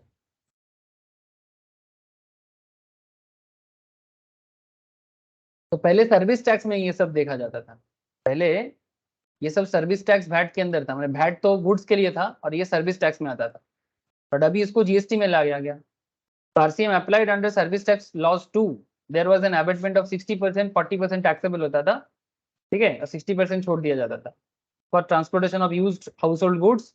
उसके केस में 70% छोड़ दिया जाता था, 30% टैक्सेबल होता था नॉर्मल गुड्स के केस में। बट अभी पुराना रूल तो अभी जरूरत नहीं है, अभी न्यू रूल में आ जाते हैं। What is the rate of GST on GTA? चलो बहुत इंपॉर्टेंट बात करने जा रहे हैं। What is the rate of GST on GTA? Service by GTA क्या क्या कर सकता है और उसका रेट क्या है? इसमें पूरा रेट दिया हुआ है सर, कि क्या गुड सप्लाई करता है और उसका क्या रेट है। और फिर यहाँ पर आपके सामने, ओहो, यहाँ पर सिनेरियो और रजिस्ट्रेशन ऑफ ट्रांसपोर्ट एजेंसी, कुछ डेटा मिसिंग हो गया क्या? एक सेकेंड।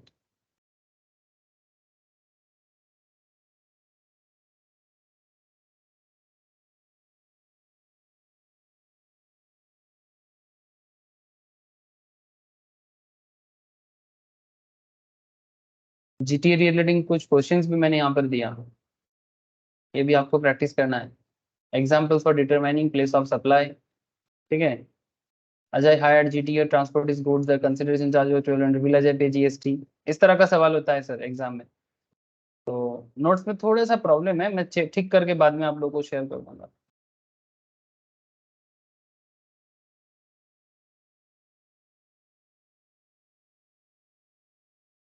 देख लो, what is the rate of GST on GTA. Rate का एक आइडिया ले लो। अगर आप एग्रीकल्चरल प्रोड्यूस ट्रांसपोर्ट करते हो, milk, salt, food grain including floor, pulses, rice, organic manure, newspaper, magazine registered with newspaper, register of newspapers, relief materials. वो होता है ना सर, रिलीफ मटेरियल कब जाता है? कोई जहाँ पर फ्लड आ जाता है या फिर ड्रॉट आ गया हो, भूकंप आ गया हो। Mean for victims of natural and man-made disasters, defence और मिलिट्री इक्विपमेंट, ये सब में 0% लगता है सर।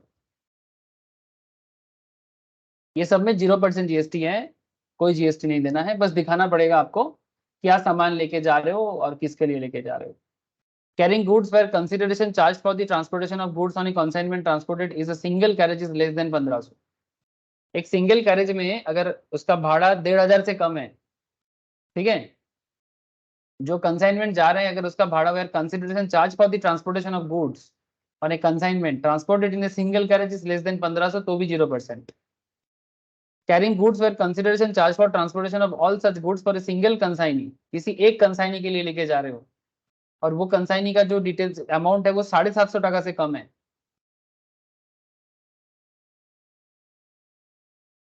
वो भी 0% है।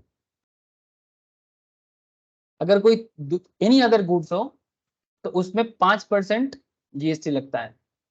बट अगर कोई जीटीए 5% ये जीटीए अगर जीएसटी पे करता है, अगर जीटीए जीएसटी पे करता है, नॉर्मली जीटीए के बहुत सारे केस में जीटीए कंसाइनमेंट वगैरह नोट इशू नहीं करता है ना, तो जीएसटी एग्जेम्प्टेड हो जाता है।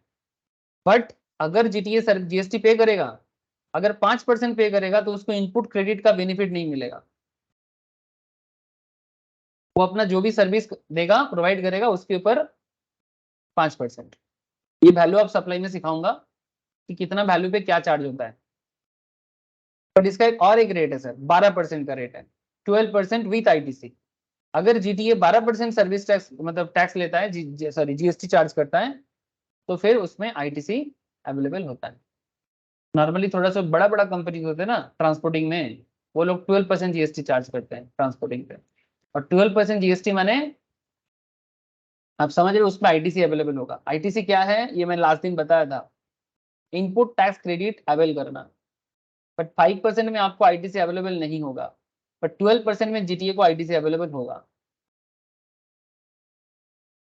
अगर कोई यूज्ड हाउस होल्ड गुड्स है for personal use 0%।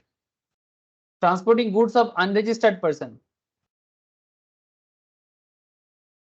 Transporting goods of unregistered person, normally ये पहले एग्जेम्प्टेड होता था, अभी टैक्सेबल कर रहे हैं, बट अभी भी रेट वगैरह अपडेट नहीं किया है। Transporting goods of unregistered casual taxable person, casual taxable कौन होते हैं? जो रेगुलर बेसिस में टैक्स नहीं देते हैं, उसे कैजुअल टैक्सेबल बोलते हैं। ये भी सिमिलर, पहले एग्जेम्प्टेड था बट आजकल इसको भी टैक्सेबल किया जा रहा है।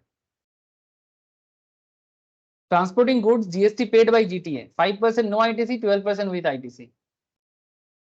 Transporting goods of 7 specified recipients irrespective of GTA choosing 12% with ITC and 5% without ITC. If the GTA opts for paying tax on forward charge by giving a yearly declaration, forward charge माने वो खुद ही supplier बन जाता है और इसके लिए एक ईयरली डिक्लेरेशन देता है, then it appears in the tax invoice, तो फिर टैक्स इनवॉइस में वो दिखेगा। If the declaration is not given, then GTA has chosen for reverse charge, where the recipient must deposit tax and ITC cannot be availed by the GTA.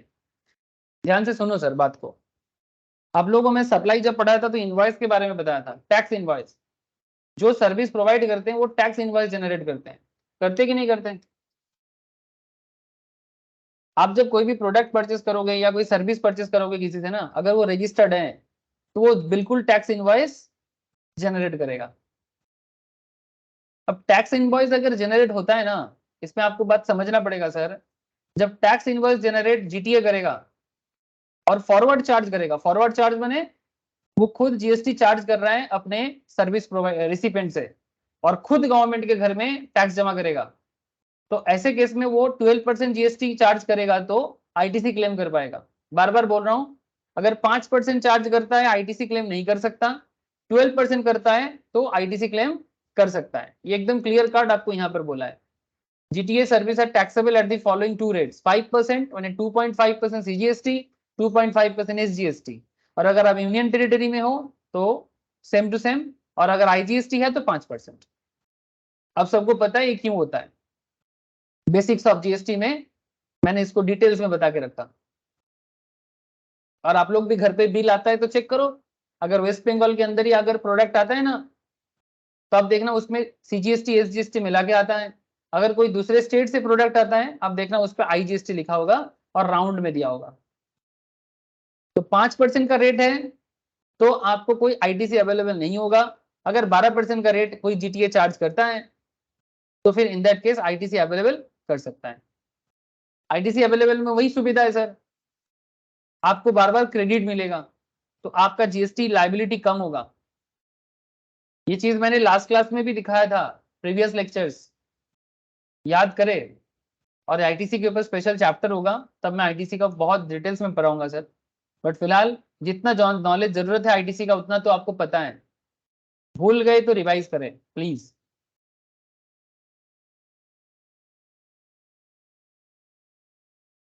आगे देखो sir, इसलिए कहता है irrespective of GTA choosing 12% with ITC, 5% without ITC if the GTA opt for paying tax on forward charge। forward charge माने reverse नहीं, वो खुद पे कर रहा है।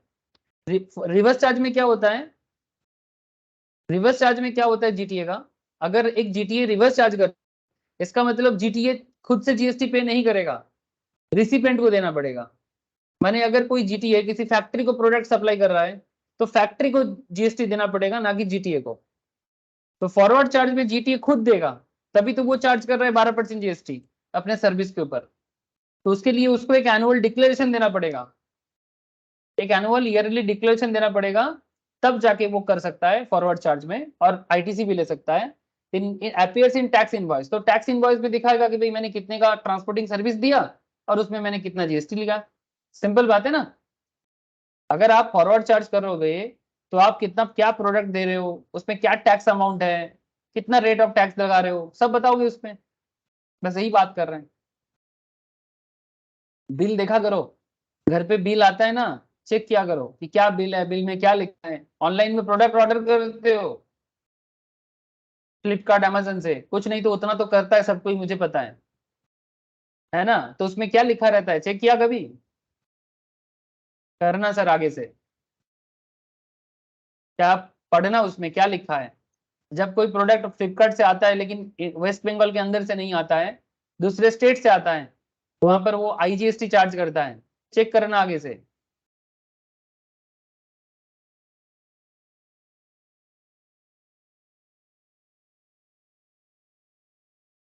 तो यहाँ पर सिंपल बात कर रहे हैं, अगर GTA इनवॉइस इशू नहीं कर रहा है इसका मतलब वो रिवर्स चार्ज में चला गया, यानी वो खुद GST नहीं देगा, जिसको सर्विस दे रहा है वो देगा, मैंने फैक्ट्री देगा। Recipient must deposit tax on ITC can not be availed by GTA। Obvious बात है, अगर GTA GST नहीं पे करेगा तो फिर ITC क्लेम का तो बात ही नहीं आता।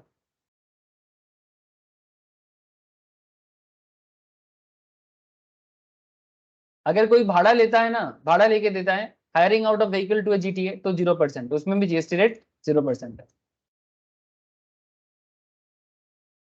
Is a GTA liable to register, big question. क्या एक GTA को GST रजिस्ट्रेशन में रजिस्टर होना पड़ेगा?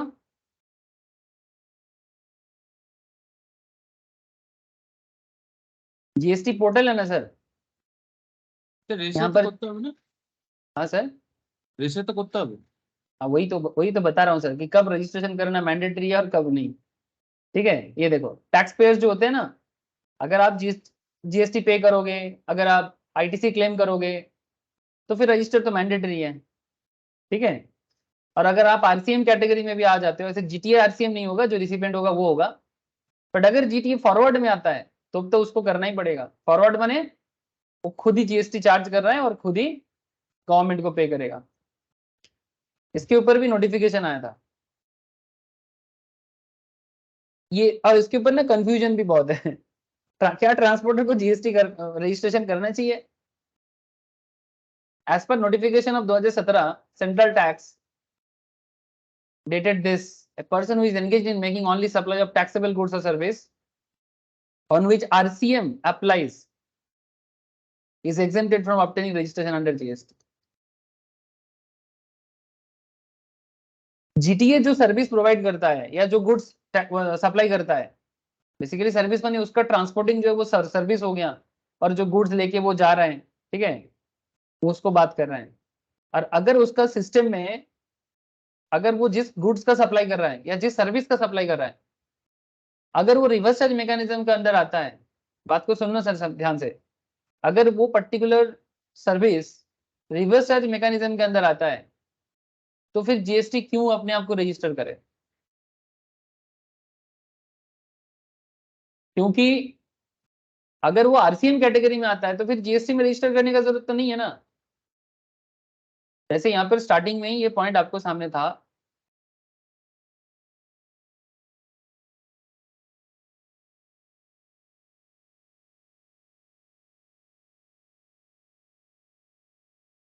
GTA in respect of transportation of goods by road to any factory, किसको दे रहा है? फैक्ट्री को, registered under factory act 1948, labour law में पढ़ा जाता है,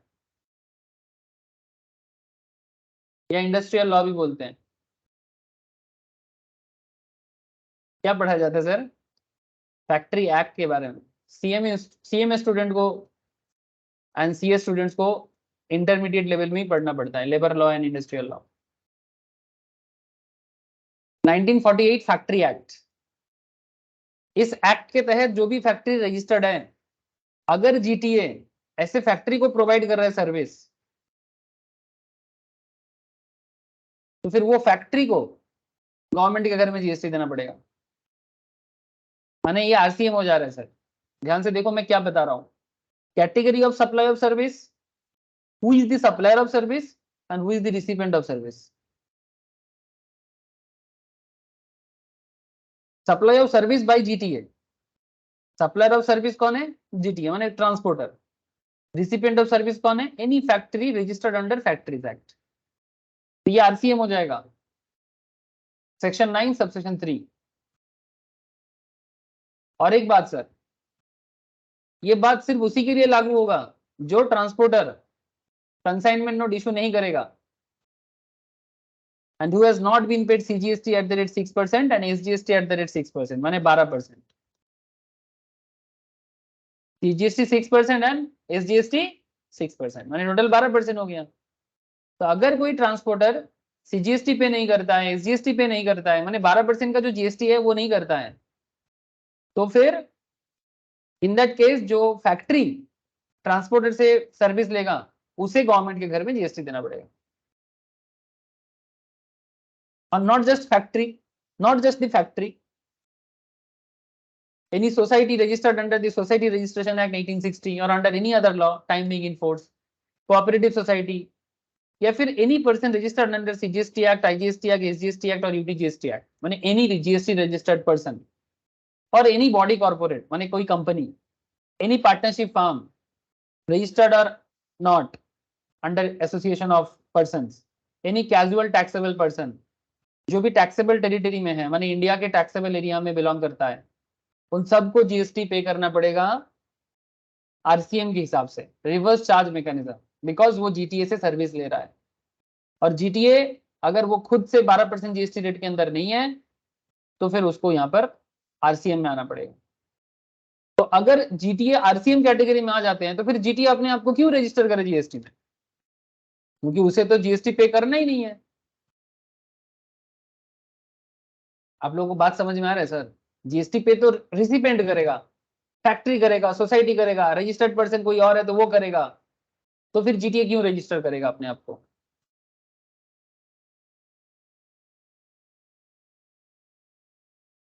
समझ में आया सर बात?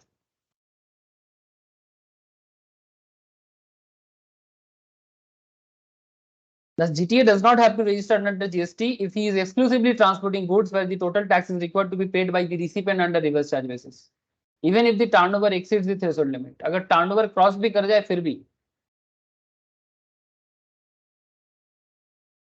हाँ, अगर जीटीए रजिस्टर्ड है तो in that case authenticity of GST वगैरह चेक किया जा सकता है। हाँ, जीटीए रजिस्टर्ड कर सकता है, लेकिन अगर आरसीएम कैटेगरी में जीएसटी पे हो जाता है तो इन दैट केस वो मैंडेटरी नहीं। बात समझ में आ रहा है सर? बोलो सर, बोलो, क्या डाउट है? चुप ना रहो, कुछ तो कहो सर।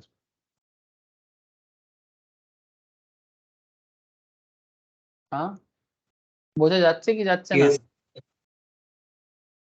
यस सर या no sir? Yes, sir.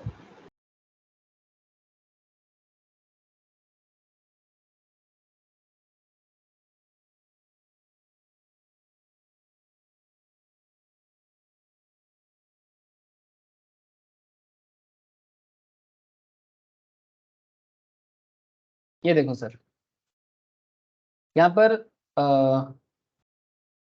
Transporter का मतलब टर्नओवर के बारे में बात किया जा रहा है, मतलब रजिस्ट्रेशन के बारे में बात किया जा रहा है। Transporting goods of registered dealer और any of the 7 mention below, ठीक है। जैसे कि transporting goods of unregistered dealer, ठीक है, टर्नओवर दिया है sir. Transporting goods of registered dealer और any of the 7 mention below 9 lakh turnover है। GST paid by registered dealer और recipient of service under RCM. Transporting goods of URD माने unregistered dealer, यूआरडी माने unregistered dealer, माने ऐसे किसी को जीटीए ट्रांसपोर्टिंग कर रहा है जो कि अनरजिस्टर्ड है, कितना टर्नओवर है 3 लाख का, तो फिर कौन पे करेगा? जीटीए लायबल टू पे। अगर जीटीए किसी अनरजिस्टर्ड डीलर को सर्विस दे रहा है ना, गुड्स का सप्लाई कर रहा है, ट्रांसपोर्टिंग कर रहा है, अगर जीटीए अनरजिस्टर्ड को कर रहा है तो इन दैट केस अगर टर्नओवर 3 लाख का है तो जीटीए इज लायबल टू पे। कुल मिला के टर्नओवर हो रहा है 12 लाख, रजिस्टर्ड को दे रहे हैं 9 लाख का, अनरजिस्टर्ड को दे रहे हैं 3 लाख का, कुल मिला के 12 लाख।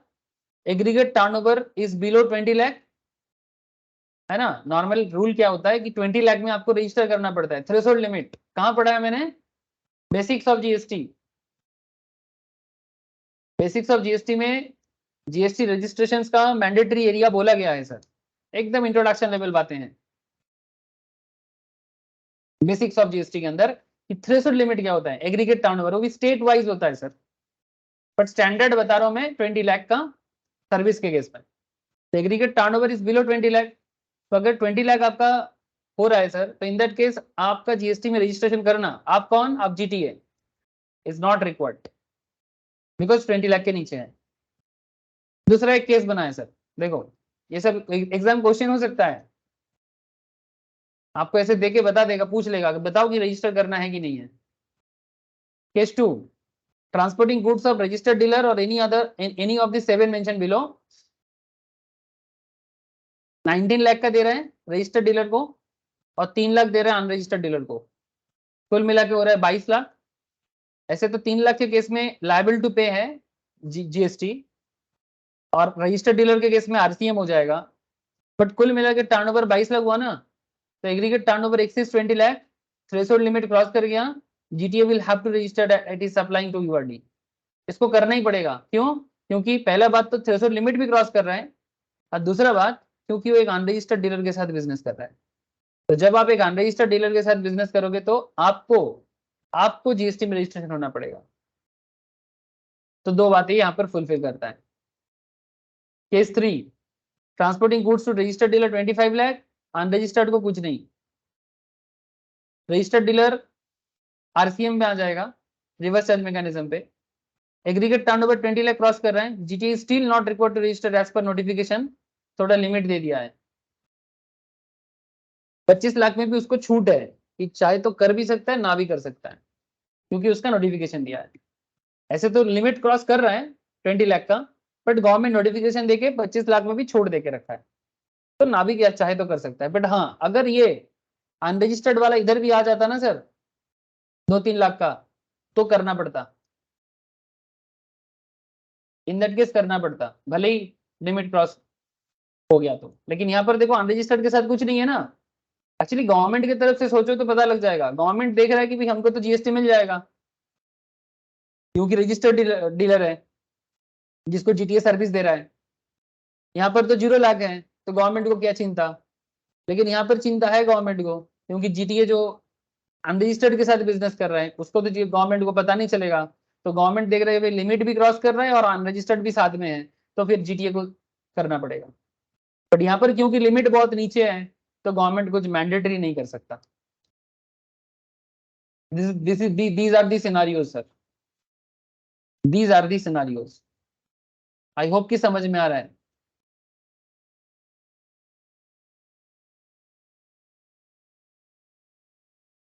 और जो सप्लायर ऑफ गुड्स है उसके लिए थोड़ा लिमिट को इंक्रीज भी किया गया है, मैक्सिमम स्टेट में 40 लाख का, तो ये भी रीजन है कि 25 लाख में आपको सुविधा मिल रहा है। अच्छा, who page GST file hiring है जीटीए, अगर आप एक जीटीए को हायर करते हो गुड्स ट्रांसपोर्ट एजेंसी को, तो कौन पे करेगा GST? If a GTA provides the service to the certain business, the recipient of service is required to pay GST under reverse charge. Which business are liable to pay GST under reverse charge for a GTA? The following business is required to pay GST under reverse charge. मैं already बोल दिया, यहाँ पर question answer के हिसाब से पढ़ लो।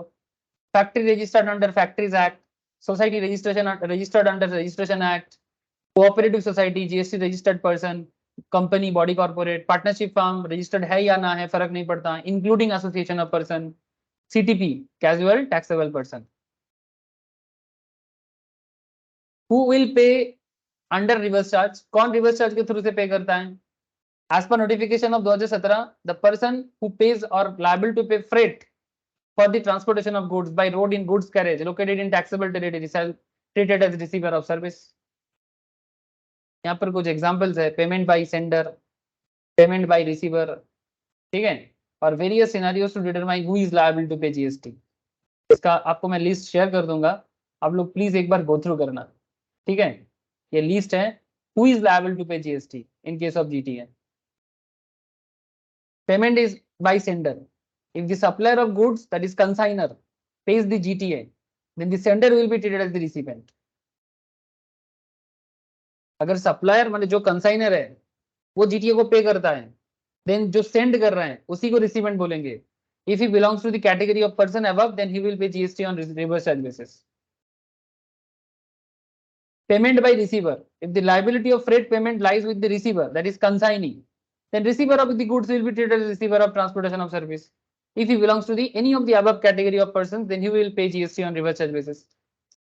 मैंने बेसिकली कोई फैक्ट्री है, कोई एसोसिएशन है, कोई सोसाइटी है, अगर वो सेंडर है कि रिसीवर है, सारा ये आरसीएम में आ जाएगा, आरसीएम में आ जाएगा, जीटीए को जीएसटी देने का जरूरत नहीं। यहाँ पर पूरा लिस्ट है सर, आप गो थ्रू करोगे पता लग जाएगा आपको। सर्विस प्रोवाइडर है जीटीए, सप्लायर है कंपनी, रिसीवर है partnership firm, person paying freight है कंपनी, मैंने भाड़ा कौन दे रहा है? कंपनी, पर्सन लायबल टू पे कंपनी, जीएसटी कौन पे करेगा? कंपनी, मैंने sender of the goods. GTA service कौन दे रहा है? जीटीए। पार्टनरशिप फर्म मैंने जो दे रहा है वो पार्टनरशिप फर्म है, किसको दे रहा है? रजिस्टर्ड डीलर को दे रहा है। किसको दे रहा है? रजिस्टर्ड डीलर को दे रहा है। समझ रहे हो सर? पार्टनरशिप फॉर्म कर रहा है रजिस्टर्ड डीलर को, whether not registered under GST, registered dealer को दे रहा है, तो रजिस्टर्ड डीलर को ही ये करना पड़ेगा, जीएसटी देना पड़ेगा। पार्टनरशिप फॉर्म वेदर और not registered under GST, registered dealer x form को ही देना पड़ेगा। इस तरह से पूरा एक पूरा लिस्ट दिया है, प्लीज एक बार गो थ्रू करें। अनरजिस्टर्ड ए, अनरजिस्टर्ड एफ, ठीक है, अनरजिस्टर्ड ए, अनरजिस्टर्ड एफ इनके बीच में चल रहा है, ये एग्जेम्प्टेड हो जाएगा, ये एग्जेम्प्टेड हो जाएगा। GTA service to unregistered person is exempted as per notification number, या एग्जेम्प्टेड हो जाएगा। तो आप प्लीज एक बार ये लिस्ट को गो थ्रू करें कि किसको देना पड़ रहा है, किसको नहीं, और कब किसको देना पड़ रहा है, कब किसको नहीं। इसमें और एक क्वेश्चन आ जाता है, reverse charge if the GTA is unregistered, reverse charge if the GTA is unregistered, input tax credit if GTA page GST. इसका मैं बोल दिया 12% में आईटीसी मिलेगा, 5% में आईटीसी नहीं मिलेगा।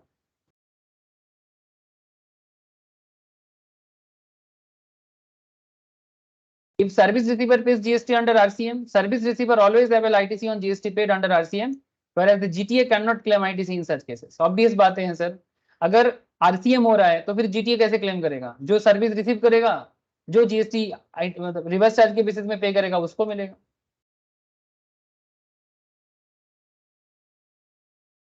यहाँ पर बाकी सब क्वेश्चन आंसर दिया हुआ है, मैं आप लोगों को बस इतना सा बोलूंगा कि आप लोग एक बार घर पे पढ़ाई करें, गो थ्रू करें, जो भी समझ में नहीं आएगा मुझे नेक्स्ट क्लास में पूछे। ओके सर, जो भी समझ में ना आए मुझे नेक्स्ट क्लास में पूछे, मैं आप लोगों को बता दूंगा। ये सब बाकी आगे जो भी ये सब क्वेश्चन आंसर दिया हुआ है, अगर आप जीटीए को समझ पाए, अगर आप लोग जीटीए समझ पाए ना सर, आप पूरा बात समझ जाओगे। बोलो सर, जीटीए क्लियर है कि नहीं, मुझे इतना बताओ। गुड्स ट्रांसपोर्ट एजेंसी क्लियर है कि नहीं, यहाँ पर समरी करके भी दिया हुआ है, ठीक है। पर्सन लायबल टू पे टैक्स अंडर जीटीए सर्विस, क्या 5% के थ्रू से जा रहे हैं, recipient is one of the specified recipient, reverse charge लग जाएगा। 5% के केस में रिवर्स चार्ज लग जाएगा। Person liable to pay GST such recipient, क्या 12% जीएसटी लगता है, मतलब क्या जीटीए 12% जीएसटी पे करेगा? Recipient is one of the specified recipient, ये फॉरवर्ड चार्ज हो जाएगा, क्योंकि ये 12% कौन चार्ज कर रहा है? जीटीए, माने ट्रांसपोर्टर चार्ज कर रहा है, और ये फॉरवर्ड चार्ज होगा। कौन जीएसटी पे करेगा गवर्नमेंट को? जीटीए पे करेगा। अगर इनके अलावा कोई अदर रिसिपेंट्स है, जैसे कि unregistered individual and consumer, exempt from GST. Unregistered individual and the consumer, अगर ऐसे किसी को कोई जीटीए सर्विस प्रोवाइड कर रहे हैं, एग्जेम्प्ट फ्रॉम जीएसटी। बस इतनी सी बात है, समरी यही है।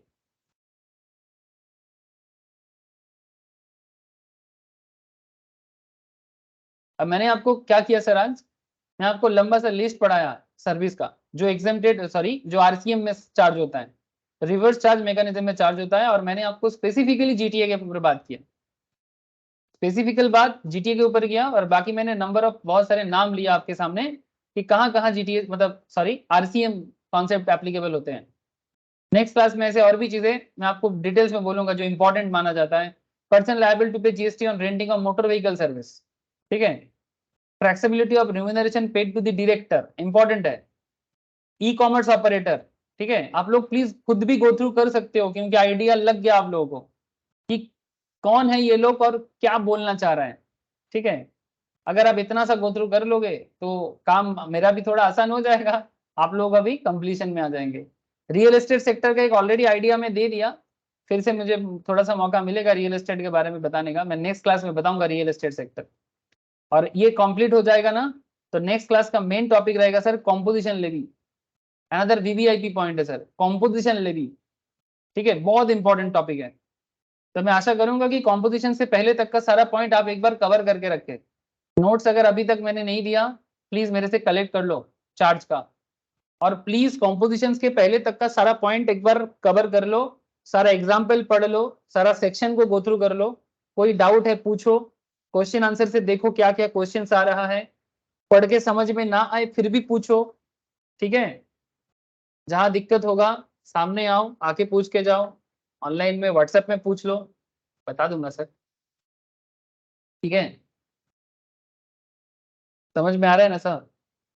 ऑफलाइन डेट में शेयर करूंगा आप लोगों से, ऑफलाइन डेट में शेयर करूंगा। एक्चुअली वो थोड़ा मेरा नानी का काम चल रहा है ना, उसके लिए मैं ओपन नहीं कर पा रहा हूँ ऑफलाइन जो सेशन स्टार्ट करना है, बस वो थोड़ा ठीक हो जाए, क्योंकि नानी का डेथ हो गया है, तो उसी के लिए थोड़ा सा डिले हो गया, नहीं तो ऑलरेडी स्टार्ट कर देता हूँ। ठीक है सर, आज इतना ही है, बाकी नेक्स्ट क्लास। अच्छा, इसके बाद जिन लोगों का मैम का क्लास है, थोड़ा सा ब्रेक ले लो और फिर मैम के क्लास के लिए रेडी हो जाओ।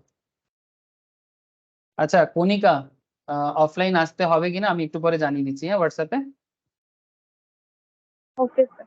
যদি আজকে বাই চান্স আমি না ডাকি তাহলে আমি সোমবার ডাকবো। হ্যাঁ রাহুল বল। স্যার আমি বলছিলাম এগুলো তো সব আপনি যে প্লে লিস্ট গুলো দিয়েছেন তার মধ্যে চলে আসবে। আর একটা কথা বলছিলাম স্যার, এনআইএসএম এর ভলিউম 5 এর কোনো বই আছে আপনার কাছে বা কোনো সাজেশন হবে? অনলাইনে কিনতে পারছি না, কোথাও নেই। এনআইএসএম এর মানে এনআইএসএম 5 মানে মিউচুয়াল ফান্ডের? হ্যাঁ হ্যাঁ, মিউচুয়াল ফান্ডে আমাদের ওটা প্রোগ্রাম করাবে, তা আজকে এটা ক্যান্সেল করে দিয়েছে, কিন্তু শুরু করবে 2 মাস চলবে। তো আমাকে বললো নাকি এটা কিনতে, আমি খুঁজলাম অ্যামাজনে কিন্তু ওটা অ্যাভেলেবেল নেই। আমার কাছে সফট কপি আছে, আমি দিয়ে দেবো।